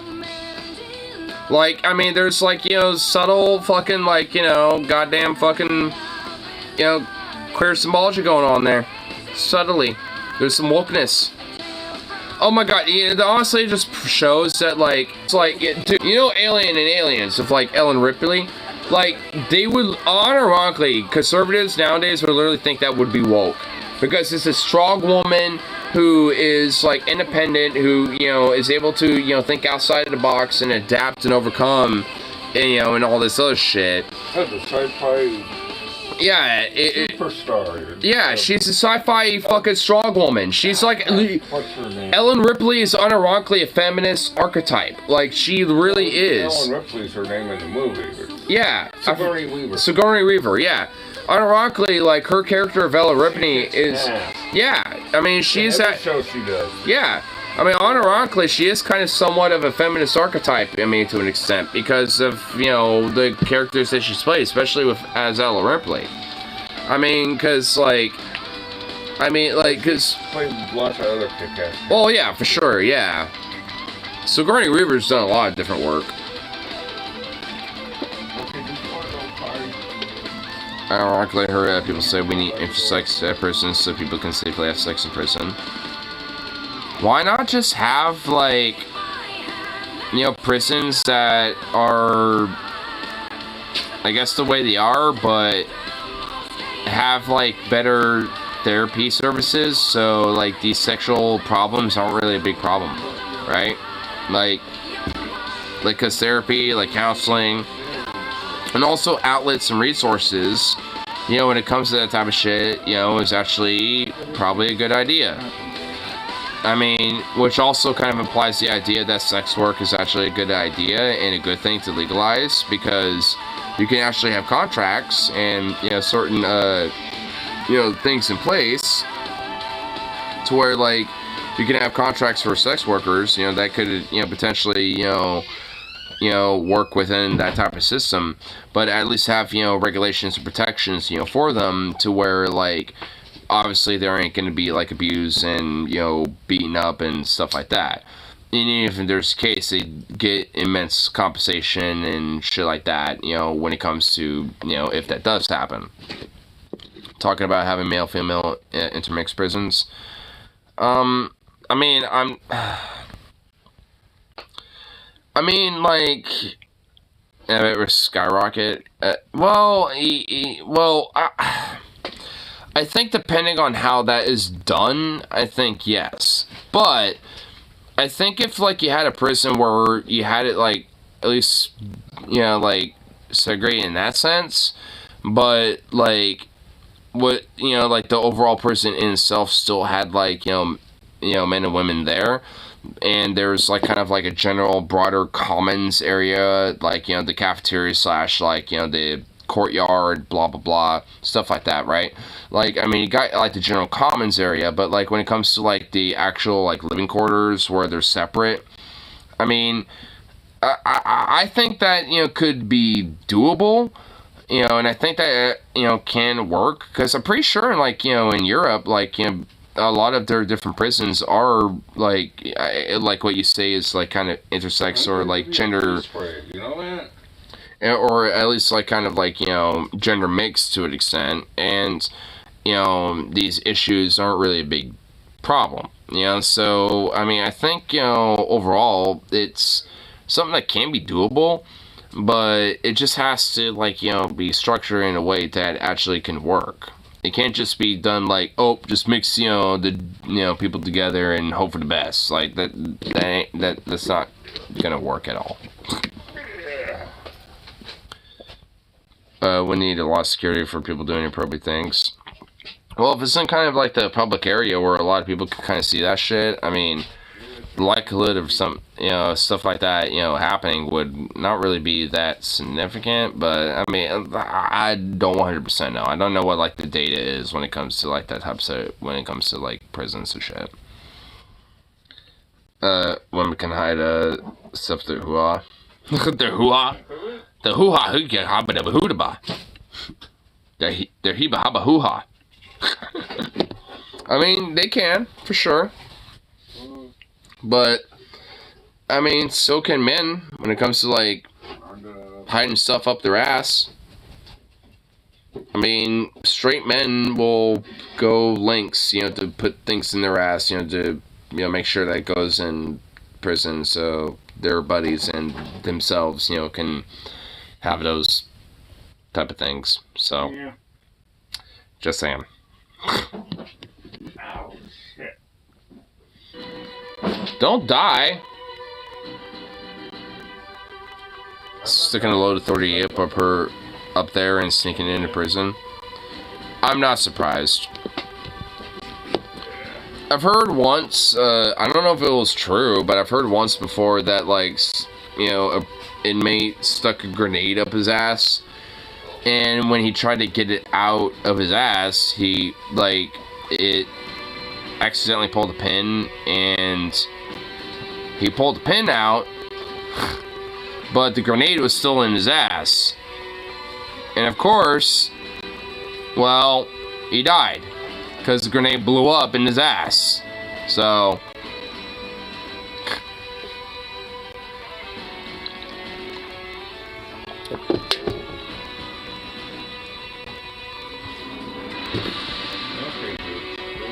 It happened a few times here in Bama, actually. More common than you think, but with flashbacks, not flashbangs, not frags.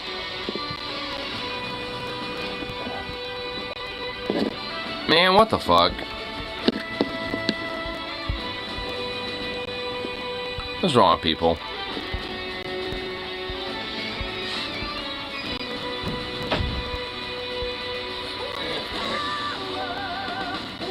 Dude has severe internal burns. Oh, dude. How did that guy fucking live, honestly? That shit like that, you know, would make me think that guy would have fucking died. Okay, now I'm in your way. We're looking shit ever again.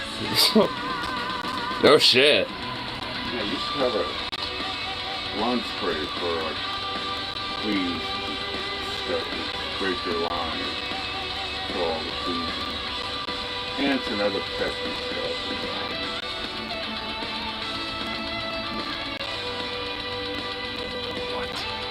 Let torture dry before you let the trigger dry. I also heard that I also heard of that happening one time hilariously with a smoke grenade.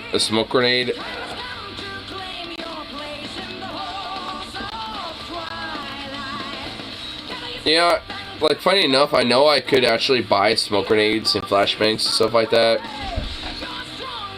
Like I found a company that that makes them. Because what they do is that they'll even make like imitation frag grenades, and the idea is that those grenades are basically used as like for airsoft and stuff like that. So like, you know, the grenades that you buy will actually have BBs in them, and you know, when you pull the pin, they actually basically work like a real grenade. So the fragmentation is, well, it works like an actual fragmentation, you know, when it comes to some of the grenades, but it's not lethal at all. Like, the pressure and the material and everything is not going to hurt you or kill you or anything like that. Like, you can have one of those blow up right next to you and you'll be totally fine. Like, you can have one of them blow up in your hand and it'll be fine, as long as you have a glove. But overall, I mean, you'll be okay. You know, like, so they're not, like, you know, dangerous necessarily, but, you know, there's some that you can get. And honestly, they look fun as fuck, and I want a few of them. A BB full grenade was still big. Well, yeah, obviously. If you hit it in the right spot, BB can kill you. Well, okay, well, sure. If you get a BB that, like, you know, with enough pressure hits you, like, in the head, you know, or in the eyeball or something like that, like, sure. hits you in the temple, it could definitely kill you. Depending on, well, the thing is, these grenades don't have enough pressure to have that happen. Like, the material of these grenades are not, like, literal grenades. Like, they're weighed, you know, to be about the same weight and the same size. But, like, the actual material is, like, very brittle. So, like, they're basically the equivalent of an oversized firecracker. Like, you know those little firecrackers, right? You know, like the equivalent of those little smoke bombs, but a firecracker. It's that, but oversized in the size of a grenade. That's basically it. I mean, they're not that super dangerous. Like, they can, you know, potentially hurt you a little bit, but that's all they're gonna do is maybe hurt you a little bit. I mean, they're not actually gonna kill you or anything. Could be used for a protest / riot then. Yeah. Actually, yeah, I do think so. I wish they were implemented more often, unironically, in Minecraft.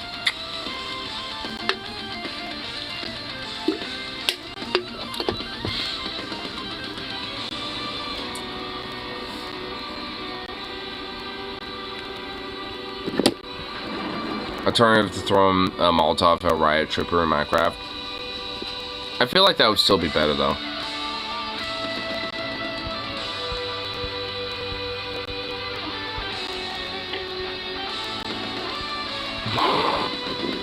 Well, of course I support it. I mean, you guys support that.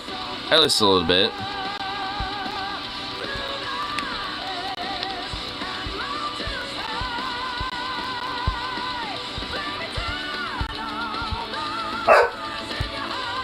Hey!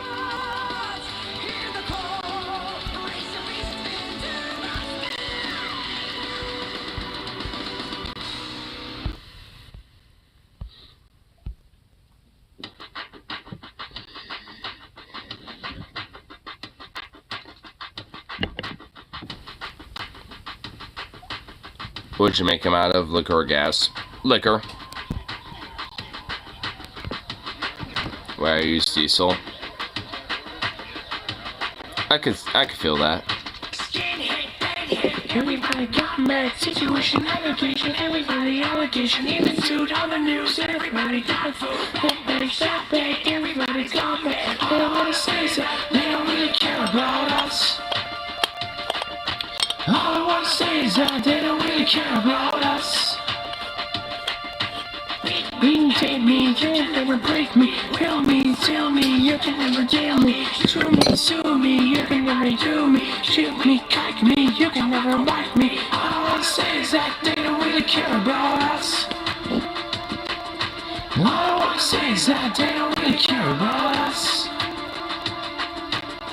Everybody's know about rights, everybody's know about me, everybody's police brutality, no. Let's take the victim unshaved, and parents and I don't have sake. I see, set me free.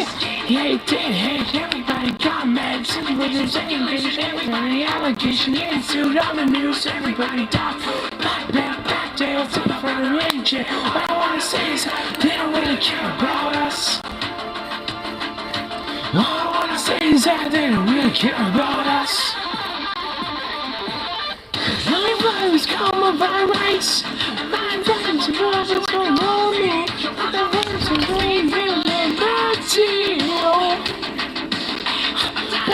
The victim of hate. That's the ways and rules of my name. The ways and rules of us I came.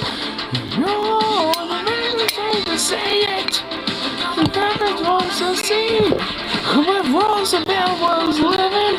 They wanna let this be out. Now take everybody got mad. Situation, regulation, everybody allegation, me, every take me, you can never take me. All I wanna say is that they don't really care about us. Oh no, all I say is that they don't really care about us. Want us to use some anti-armor abilities and still do against poorly armored vehicles. Oh yeah, they work really well against tanks. I mean, the Finnish are really averse when it comes to Molotovs, especially when it comes to tanks and armored vehicles. I'm aware. Yet Molotov. Just don't wanna see. Everybody who was living, he wouldn't let this be. Oh no, say hate that. Everybody's got a mad situation, allegation, everybody allegation. News, everybody died. Ain't big means everybody like me. I wanna say something, they really care about us. They ain't been the fire. Now they don't really care about us. I need to remind you, they don't really care about us. Say that they don't really care about all I wanna say is that they don't really care about all I wanna say is that they don't really care about us.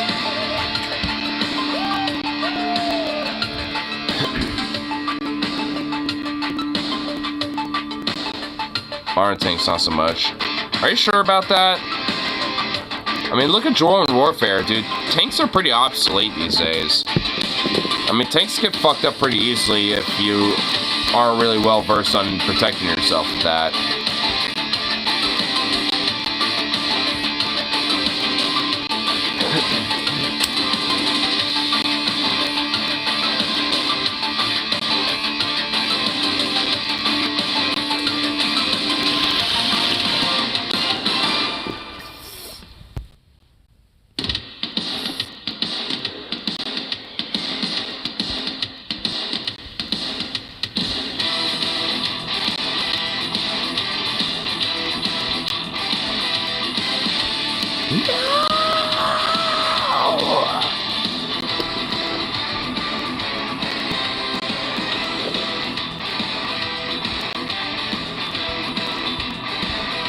Which way do I go?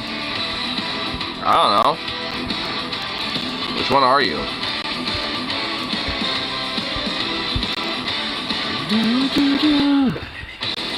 So we're talking about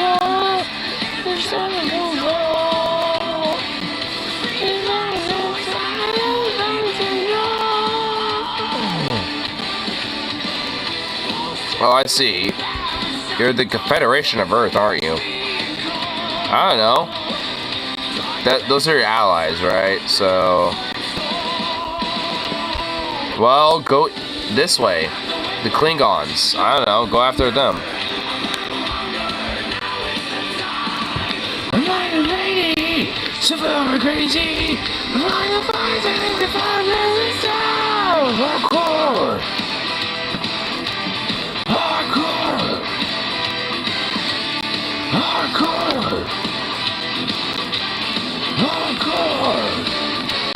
Yeah. My civilization of illiterate. Unsheath your claws, my lioness!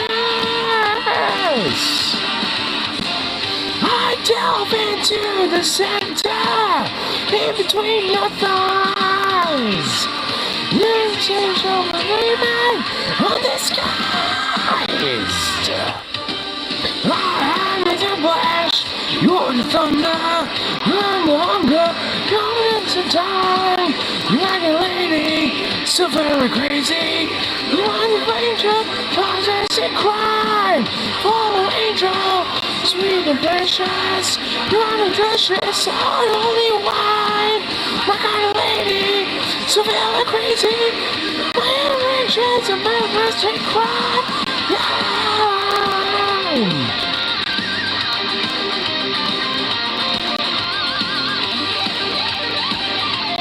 We are progressive in the fact that we give our androids human rights because we give them in exchange to droids.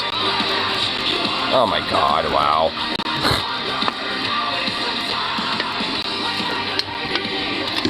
Yeah, don't fucking tell me about that. Just go after the Klingons because you're already at war with them. So just deal with that. So crazy. My only race is a partners and cry. Hardcore! Yeah, you are. Hardcore! my God.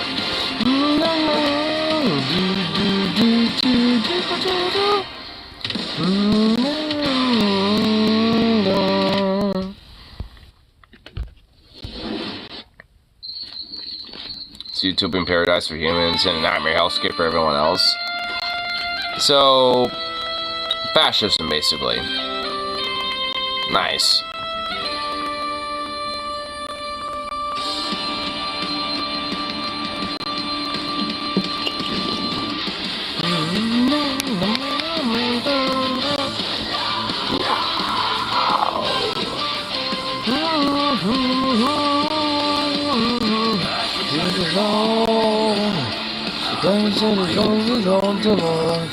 This is the only heart of love.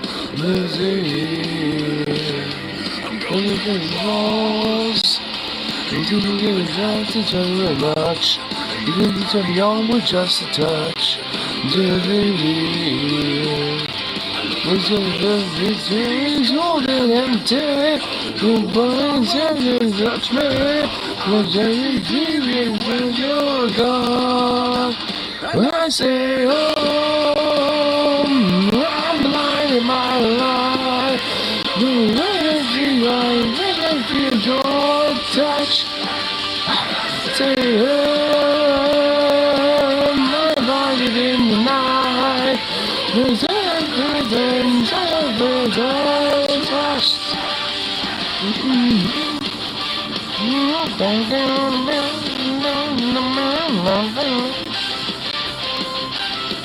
I remain my defense minister to Anarcho-Husky. Alright, I can at least get with that. It's okay though for you. You would absolutely have the right to vote. Well, hey, you know what? Alright, you stroked the ego. You stroked the ego. Isn't basically what we have already live under, so what's the problem? Hey, I said you stroked the ego. It's okay. You stroked my ego. It's alright. Your touch. Say in the night. The words of them I trust. It's all about to love to go. It's all about to love to go. I'm about to let you go. It's all and I say by night, there's anything like I can feel your touch.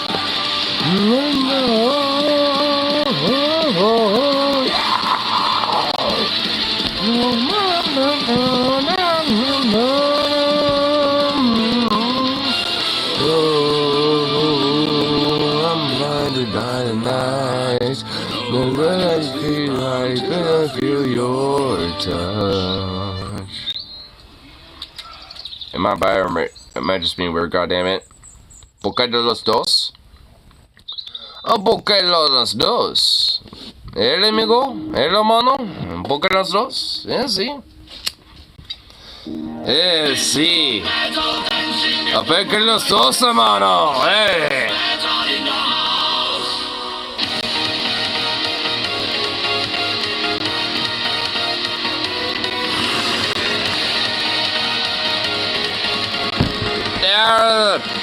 Puta madre. No habla español. No habla español.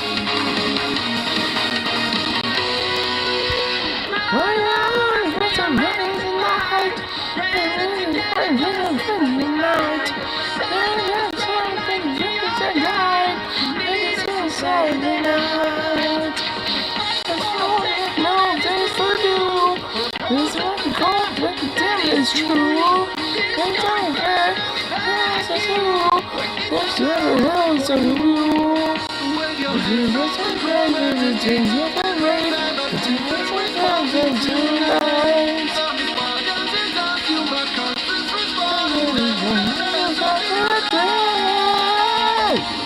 Disco metal, dancing in the moonlight, dancing in the shadows, dancing in the house.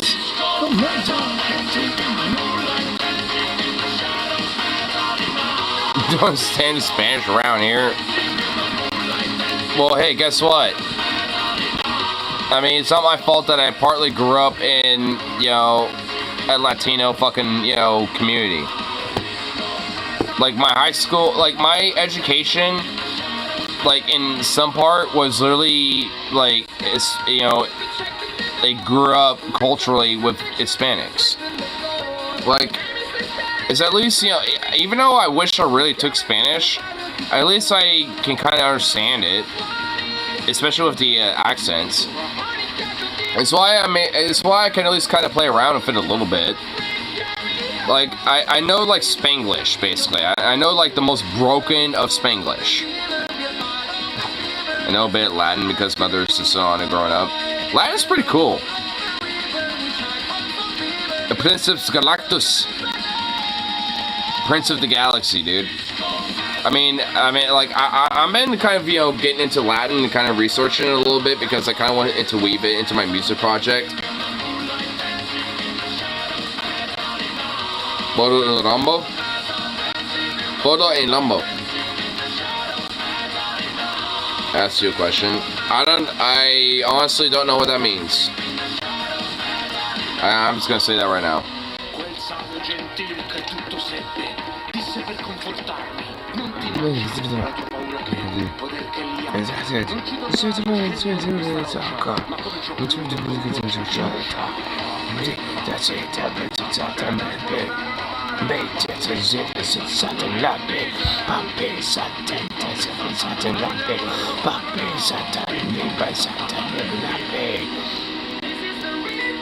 What, have a three-way?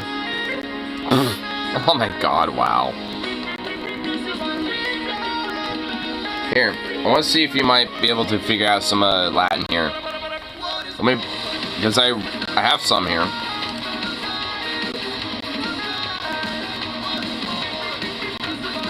Here, can you translate this in Latin? Pulsa Princeps Galactus. Can you translate that?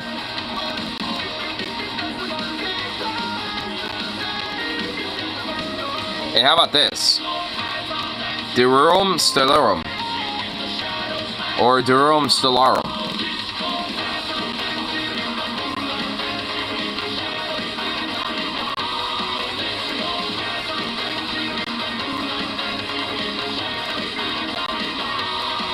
I'm seeing if I have some other Latin going on.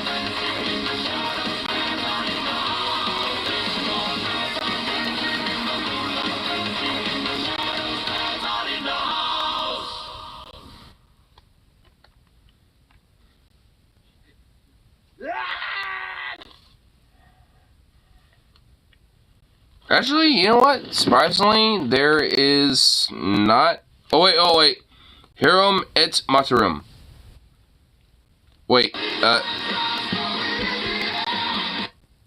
Shh. Okay. Herum et Materium, Regenium. Actually, I have the direct translation right next to it. But, what about that? Herum et Materium, Regium.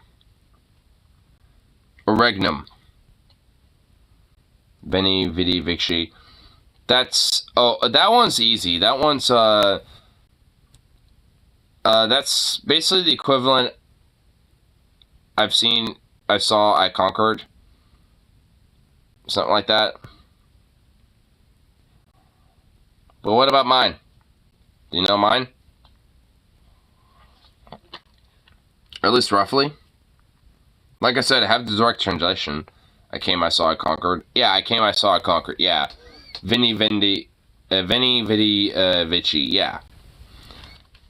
I didn't know the exact translation, but I got kind of around the ballpark. What about mine? Here, I'll say it one more time. Herum et Materium Regnum. No, I'm not entirely sure. It basically literally directly, at least, you know, as closely, you know, directly translated, it says, Realm of Heroes and Martyrs. That's what it closely directly translates towards. And Vulpus Princeps Galactus basically means, oh my god. So Princeps Galactus is basically the closest direct translation to Prince of the Galaxy. So it'd be like Fox Prince of the Galaxy. Vulpus Princeps Galactus is basically the closest translation to Fox Prince of the Galaxy. So, I mean, it's like, and I'm not gonna lie, I'm looking at Derorum Stellarum, and I'm not even gonna lie, I kind of forgot what that meant. So, I mean, I know it means something, but I forgot what it meant, honestly. So I need to make sure I have like a Latin dictionary somewhere in my music project book here, so I can keep, these translations accurate.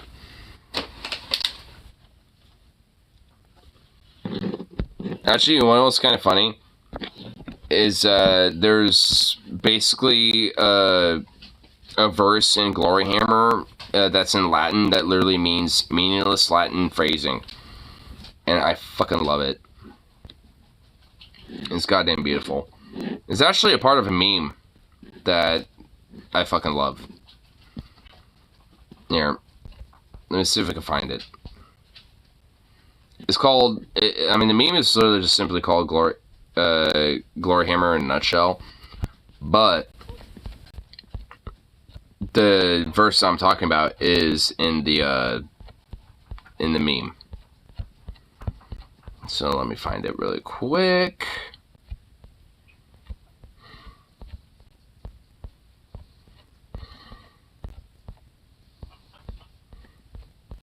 Where the fuck is it? There's no way this far back. Is it this far back? It is. I guess it was. Anyway, here. Here's the meme. Wait, what? Hold on. Oh, here we go.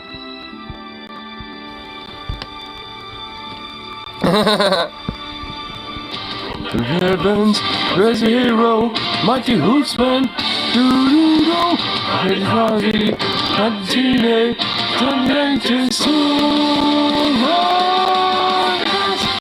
So that Latin chorus right there, like here, like that last little bit right here. The heavens, mama, mama, mama, mama.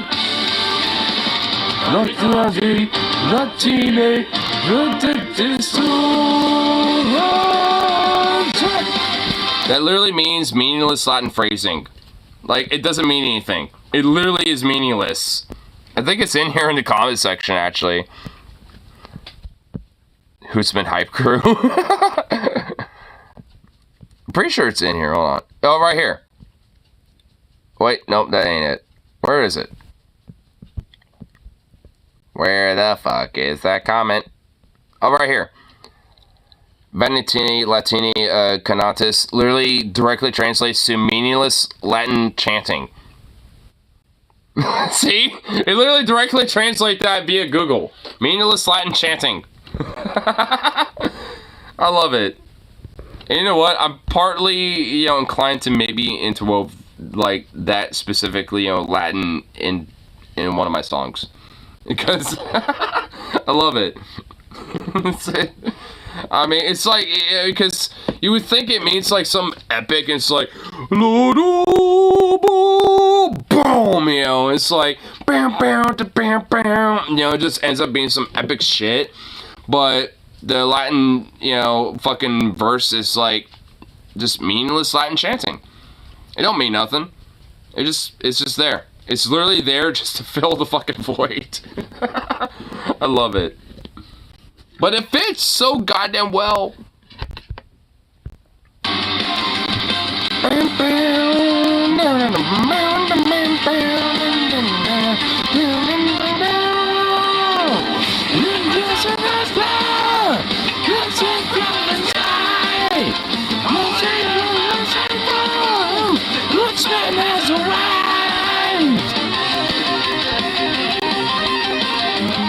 It's so fucking epic. I love it.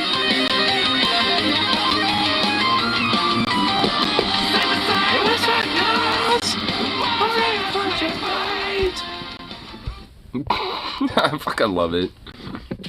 Twilight of a Husky Boy. Twilight of the Thunder God, Ragnarok waits. You're just now reminding me of an Amon song. So, congrats. Shut up! Don't be wagging your damn tail. Oh my god, that reminds me, at the house show, like, one of the people that had that was a roommate of the house had this fluffiest little fucking puppy I have ever seen. And oh my god, it basically was Zukov if a puppy was like small and just a gigantic ball of fluff. And oh my god, it was the cutest little thing. And oh my god, it was the sweetest little thing. Like, oh my lord, it was...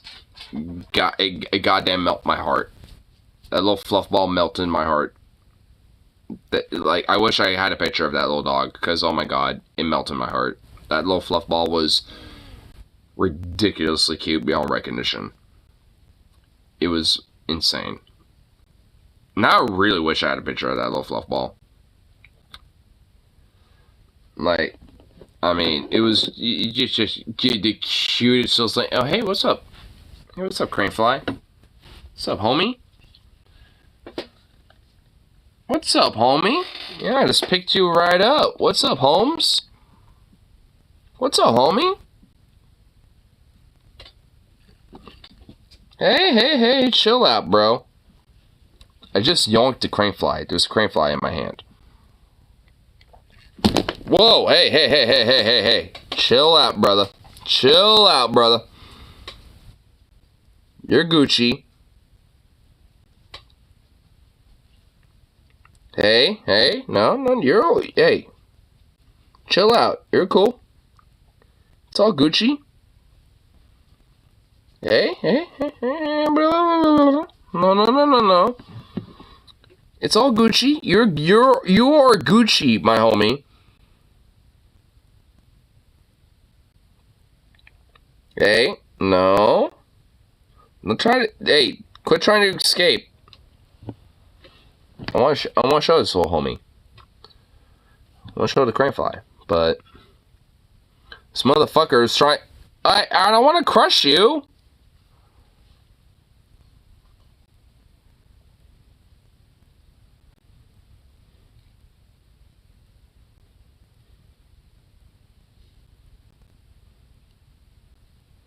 Oh no! Well, it lost a leg. Oops. But it flew away. Aw. I was trying to, see if I can, show off that little guy. It was hanging out over here. I was saying, you know what? It's a cranefly. I was gonna yoink it. And I did. Fried Zuza. You better be fucking careful. Fried Zukov. Are you trying to make me do a racism and say some horrible shit? Because guess what? All I'm going to do is just make sure that you are fried up and deboned in the most visceral way possible to where you feel every second of it. Okay? I will literally John Wick you and Unit 731 you in ways you couldn't even comprehend. Don't have Zukov in your fucking mouth, because I will Smith you. I will Smith bitch slap your ass. Okay? You can talk about my mama. You can talk about me. You can talk about my pops. You can talk about my brother. You can talk about anybody else. But you keep Zukov out your fucking mouth. Unless it's nothing but compliments. Feel me?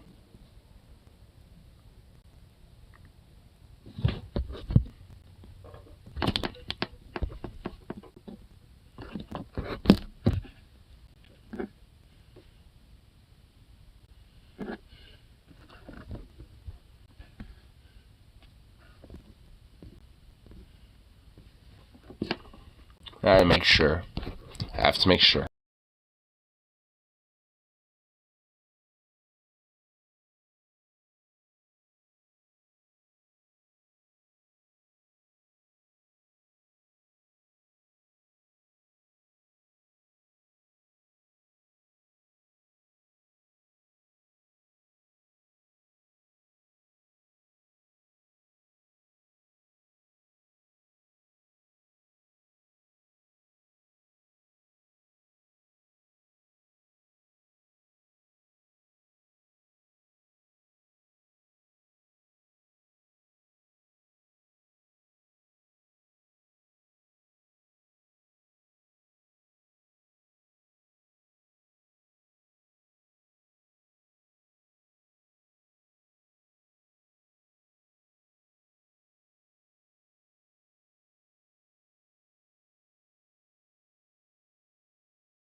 Wait, what, was I muted that entire time? Oh my god.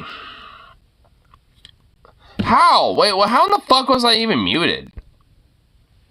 Okay, whatever. You know what? I'm not even gonna repeat. I'm not even gonna repeat what I said. You're just gonna have to fucking, you know, mouth it out. Because guess what? You know what? I'll just TLDR it. You can talk about my mama, you can talk about my brother, you can talk about anybody. But you keep your dog out my fucking mouth. My pup is my pup. And ain't gonna do none of that shit, because I would literally unit 731 you in ways you couldn't even comprehend. That's what I was basically saying in a nutshell. I ain't gonna give you any further details. You can mouth out the rest of it. See that dog go together. I will unironically end your life. I will actually end your life.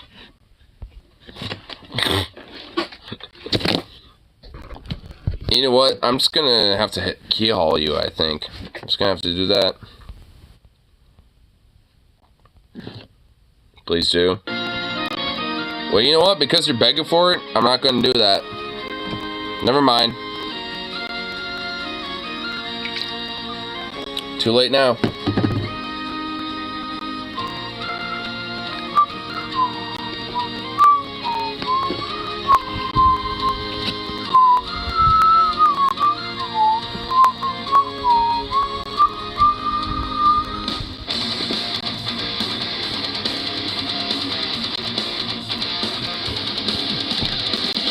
Good night.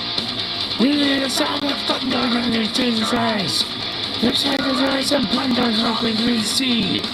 We have to get your heart to treasure longer safe. Somebody's just a climb aboard. Revenge in their eyes. Yes, growth is their prize. She's for the dead. Their tips in our heads. Far across the sea, zombies wait for me, craving brains and treasure, it's their destiny, till a dying day, hear these words I say, zombies in my pirate ship, I will make them pay.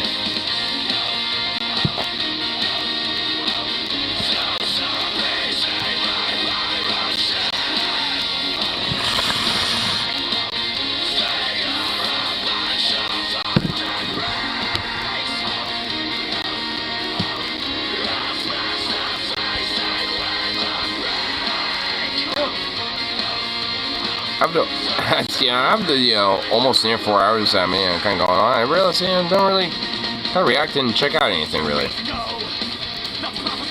I think we could probably check out some crazy sort of videos, and I already have a way to do that, so I'm gonna have that little bit of segmentos ready. I think after the little tune here.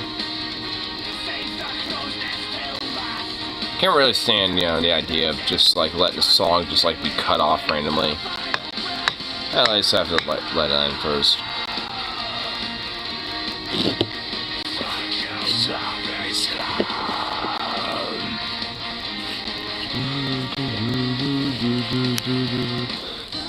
Across the sea, Johnny's wait for me. Bathing, blazing treasure, it's their destiny. Till my dying day, hear these words I say. Enemy's in my pirate ship, I will make the bay.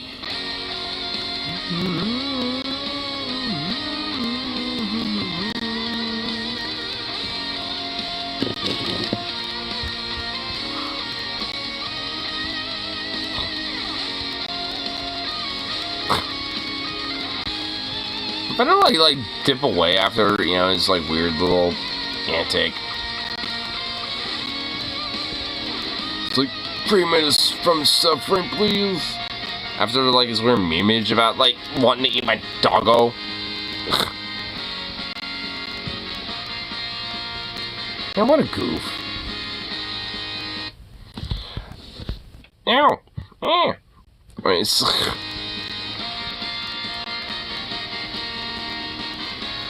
makes me realize that, like, you know, my dog is nowhere near as a goof.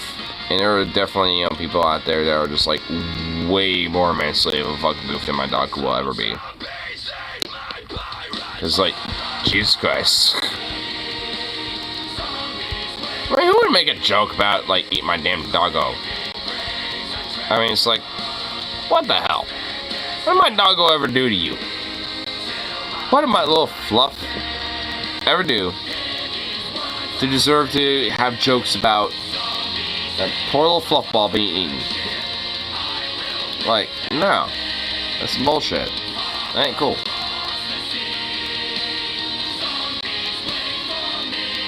I don't like that. That ain't cool. Bullshit. Bullshit, I say.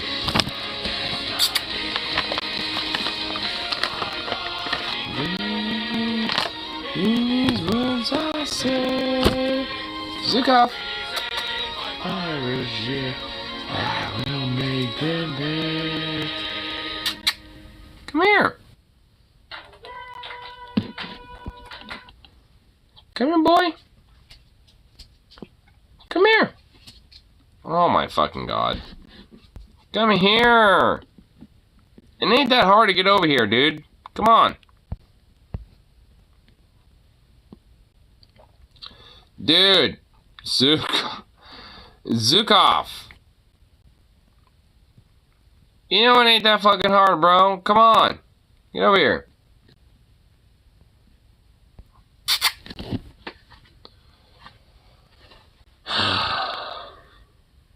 Just fuck him up, bro.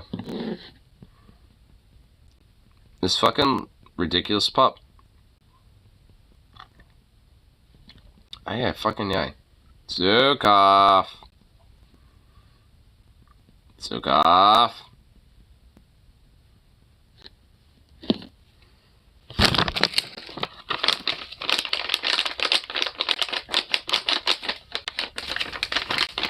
Come here. Come here, pup.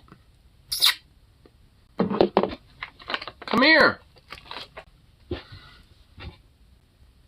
You know, fuck you. You know what? Fuck you too. Oh, asshole. My god.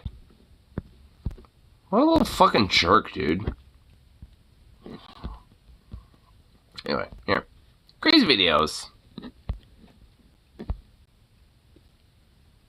Wait, is, oh, there it is. Take it home and put it in your trash. Who do you think's gonna pick it up here? Nobody. It just destroys the planet. You just opened up my door. What the fuck? You just opened up my door. Yes. You just threw trash out. No, I mean, dude, I gotta. You know what? I kind of have to agree with the old lady. Like, wait, so she's basically, because so the old lady was like, hey, you're throwing trash out of your car, what the fuck? Like, don't do that.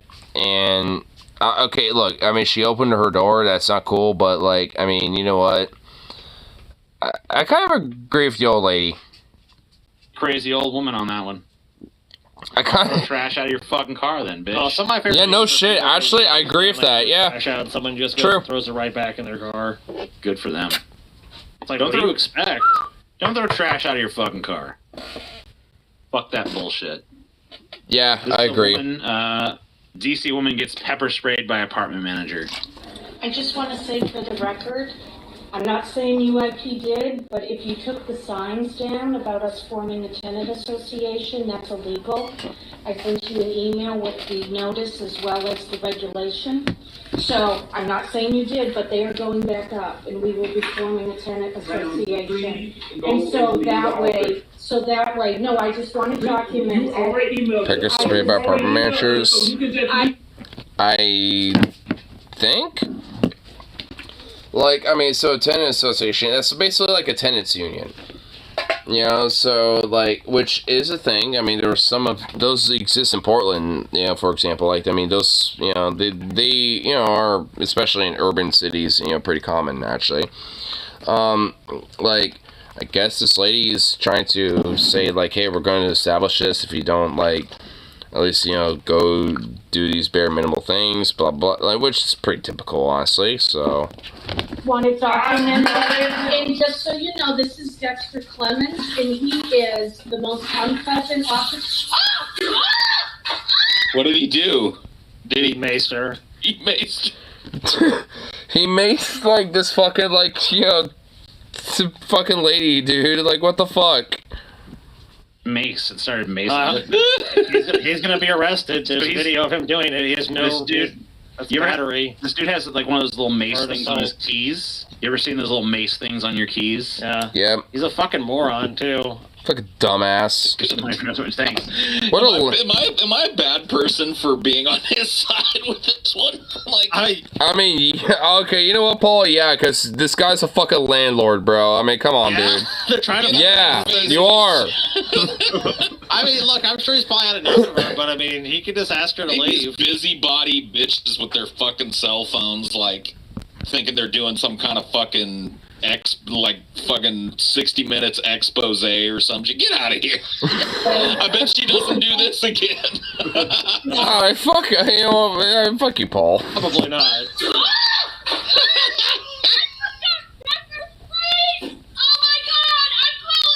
Got the wrong guy. I mean, you should. And that guy probably. He deserves to have the cops called and fucking probably arrested for battery and shit. I mean, honestly, I mean, fuck that guy. And he's the landlord, so fuck him. Paul being a boomer. You know what? I will grant you this. That was a time where Paul was being kind of a boomer.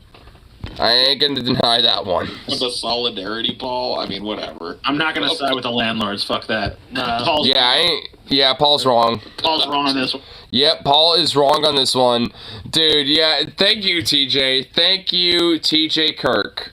Thank you. And thank you, Scotty, as well. Wow, I thought Paul was supposed to be the pro-labor man. What happened to you being pro-labor, motherfucker? You're the one who passioned me to be pro-union, and now look at you, motherfucker. You're sent before the goddamn landlords. The landlords, Paul Ziga. What are you doing, my brother? I'm a polisher. I literally, unironically simp for you, Paul. And you're doing this to me? My brother in Paul's egos, Christ. Stop this shit. Nay, sir. Never meet your heroes. Yeah, no shit, dude. No shit, man. the humorous side of Don't it. get me wrong. Yeah. I get why it's funny. I really do. But I can't side with the landlords. Sorry. I mean, yeah. You know what? I agree with TJ. Look, in a vacuum, it is a little funny, but I will never side with the fucking, you know, landlord. I mean, in a vacuum, I will be honest, it is kind of funny. But I will never side with the landlord. Just like TJ said. I mean, that's antithetical to me in my principles. So, Paul, check yourself before you wreck yourself. Pretty. This one has an interesting little twist. See if you can guess the twist. What's the twist? I'm not standing. Listen, I'm not under arrest. Oh, I've seen this. I know what this is. I know the twist. I literally know the twist. I'm gonna save it, but I've seen this. No. Matter of fact, look at my ID. Look at my ID. The wrong guy, I'm telling you. Watch. That's a racial profile thinking of somebody. I got it, bro. Take the cuffs off. Well, they want to get smoked. Grab his fucking wall. You are stupid. I don't know how you became a cop. the wrong dude. Matter of fact, anybody can become a cop nowadays. I just my back pocket. Watch how funny this is. Go ahead. No. All right, what do you think is going to be on this ID? I'm pretty. Do you want to guess? I'm actually serious. Do you want to guess? Because it's pretty fucking funny, dude. Dude, this guy that they're trying to arrest, like they're literally a racial profiling him. Like I'm not gonna say what his job position is, but let's just say that he is somebody that is, you know, like, shouldn't be profiled by the cops at all. Like, they should recognize who he is to some degree. Like, I mean, like, straight up. Because this dude is straight up, like, like a federal employee. Like, I'm not even kidding. Like, I'll give you that much. Like, he's a federal fucking employee. And, like, these cops are trying to arrest his ass and racially profile him because he happens to be black. It's like, bruh. Somebody is free to go. I think it's, I've seen this one before. He's an FBI agent. That's right. God damn it, Paul. Yes, he's, like, unironically, this black guy here is an FBI agent. He's the agent for the FBI. And these cops are trying to arrest him. Fucking pig on pig crime. Like, pig on pig violence, bro. Fucked up. What does that say? Oh! Wrong guy. Oh, man. Well, maybe. Look at these fucking oinkers, dude. Like, I guess this isn't their guy. Like, these fucking goddamn fucking oinkers, bro. Fucking idiots. With an active warrant. The cop's fucking face is just like looking at it like in disbelief. Like, oh, fuck. Oh, the police. I mean, there's plenty of videos online. They will arrest people in the FBI, even undercover. If there's a little jurisdictional dispute, they'll arrest the feds quite frequently. Sadly, but yeah. Wrong guy. Obviously, this guy is. No, get the f off me, dude. Get the fuck off me, dude. You know what? Based FBI agent. You know what? I'm willing to give it, you know, credence to the Fed on that one. Like, oh my god. Because, like, I mean, my lord, dude. He's just like, he ain't having it in. He's like, get the fuck off me. Get these cuss off me, you piece of shit. But fuck you. It's like, you're racial profile me, asshole. Like, get the fuck off me. Like, I mean, he ain't having any of that shit, dude. I love it. At that point, it's not like you can be like, oh shit, you're free to go. They gotta fucking arrest you at that point. Disorderly conduct, sir. We have to take you in. Oh, this bitch is so fucking crazy. I've seen this, dude. She's literally psychotic. Oh my god. Crazy. I feel like that's I've how seen it this goes. too. You might have seen this before, but this bitch is We reacted to this before. Alright? I'm not even from here. Besides being a fucking weirdo. She's following me around to the trash can. No, I haven't. I've been Recording me. fucking around. I back in, And of course I minding my own business. Fucking weirdo! Ooh, damn. Damn psycho bitch. Like, I mean, obviously there's video evidence of her assaulting him, and like, we've seen this before, so I don't really need to commentate on this, but like, oh my god, dude. Some bear mace too. Yeah, this, I mean, she unironically deserves to get bear mace. You're a fucking weirdo! Same with her fucking weird cuck-ass fucking little bitch-ass boyfriend. You could go inside. You could go inside, bro. Like, you know, leave her alone even though she's a psycho cunt and fucking attacking you. It's like, go away, bro. It's like, fuck you. You deserve to get bear mace too, you little cuck-ass bitch. Fucking beta. You can go inside, so it's justified that she goes over and punches him? What a That's bitch. not how it works, man. Look, guy, I'm simping for this bitch. Could you please just go inside? Look, I'm not gonna judge anybody for where they get their pussy or whatever, but you might want to think about maybe getting a side grade at the very least on this one, because this is not a good look right here. No shit, dude. Like, I mean, it ain't. It literally makes you look like a fucking bitch, bro. Like, I mean, it's like, you're harassing her. Just go away, bro. It's like, nah, fuck you. You're a little, like, cuck. Like, I mean, I guarantee you she's probably, like, you know, fucking, you know, some other dick on the side. So why are you fucking giving her credence? She's literally a psychopathic, narcissistic, solipsist fucking psycho. Like, I mean, why do you give a fuck about her? Like, I mean, you would do yourself a favor dumping her right then and there. But no, you want to fucking, you know, simp for her because, you know, I guess dipping that wick, you know, is just too goddamn good. Up for that. She's crazy. No, I'm sitting in my fucking stoop, buddy. What? You're gonna what? Is a cop arresting FBI agent pig on pig violence? Yes. Hey. What is going on?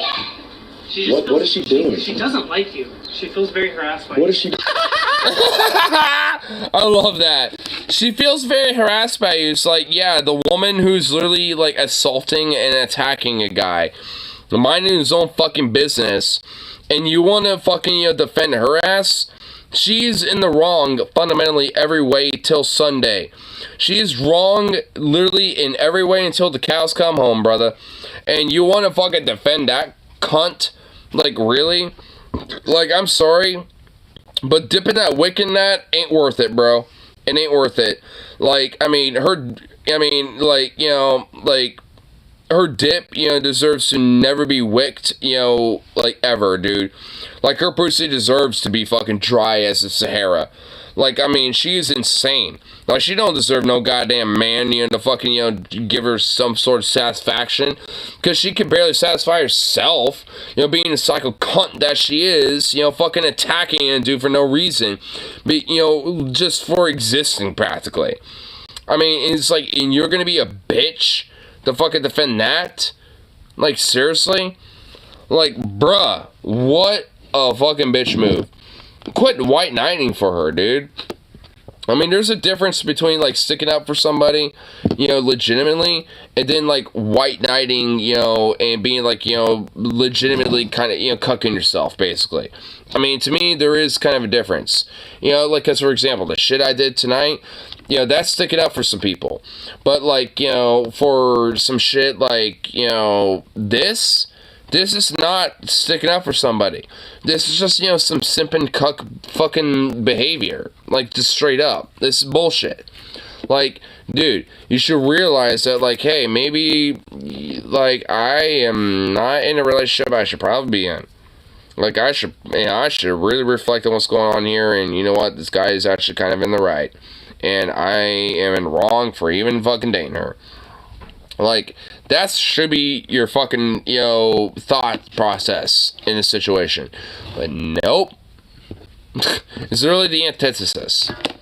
Like, you sad fuck. Doesn't like you. The question that's is, her though, problem. You guys know the question. Yeah, did this simp dip his wick off this performance? He probably did, sadly. Is that the question? Oh no, you know what? He probably got so much shit for this. Why didn't you knock him out? Why didn't you defend my honor? Oh, you know what? Yeah, he didn't dip his wick. You know what? Yep, because that's why. Dude, she was gonna fucking insult and condescend him and be like, why didn't you defend me more? Why didn't you fucking knock him out, you fucking little bitch? What the fuck? Like, oh my god, yep. Yep. I already know it. Dude, that's exactly how it went. Oh my god. I'm gonna go with no on this one. No. He didn't dip his wick. Simps never dip their wick on this kind of shit. Unless this guy was immediately as hostile attacking this guy and like, no, don't ever talk with that. There's something wrong with you. There's no way he dipped his wick. In order to dip his wick off of this, he would have had to get all brolic and punch the fucking guy. Then he would have dipped his wick. This whole like, could you please just go back inside, sir? Please, sir. You could end this at any time. You know, you are harassing her, sir. She's allowed to act however she wants. Carefully regulate your behavior around her. It's like, no, he's outside of his. Looks like his apartment or house, so Are you new here, Gage? If so, welcome. Yeah. Dip his wick. Dip his wick. Wait, what? Dip his wick? Question mark. Oh my god, you sweet summer child. What the fuck? Really? Does this person really not know what that means? Like, you dip your wick, which is a dick, because you're getting your dick wet. That's literally the whole, like the whole idea. Oh my god. Wow, bro. There's somebody out there that really didn't know what that meant. In the DFF community, no less.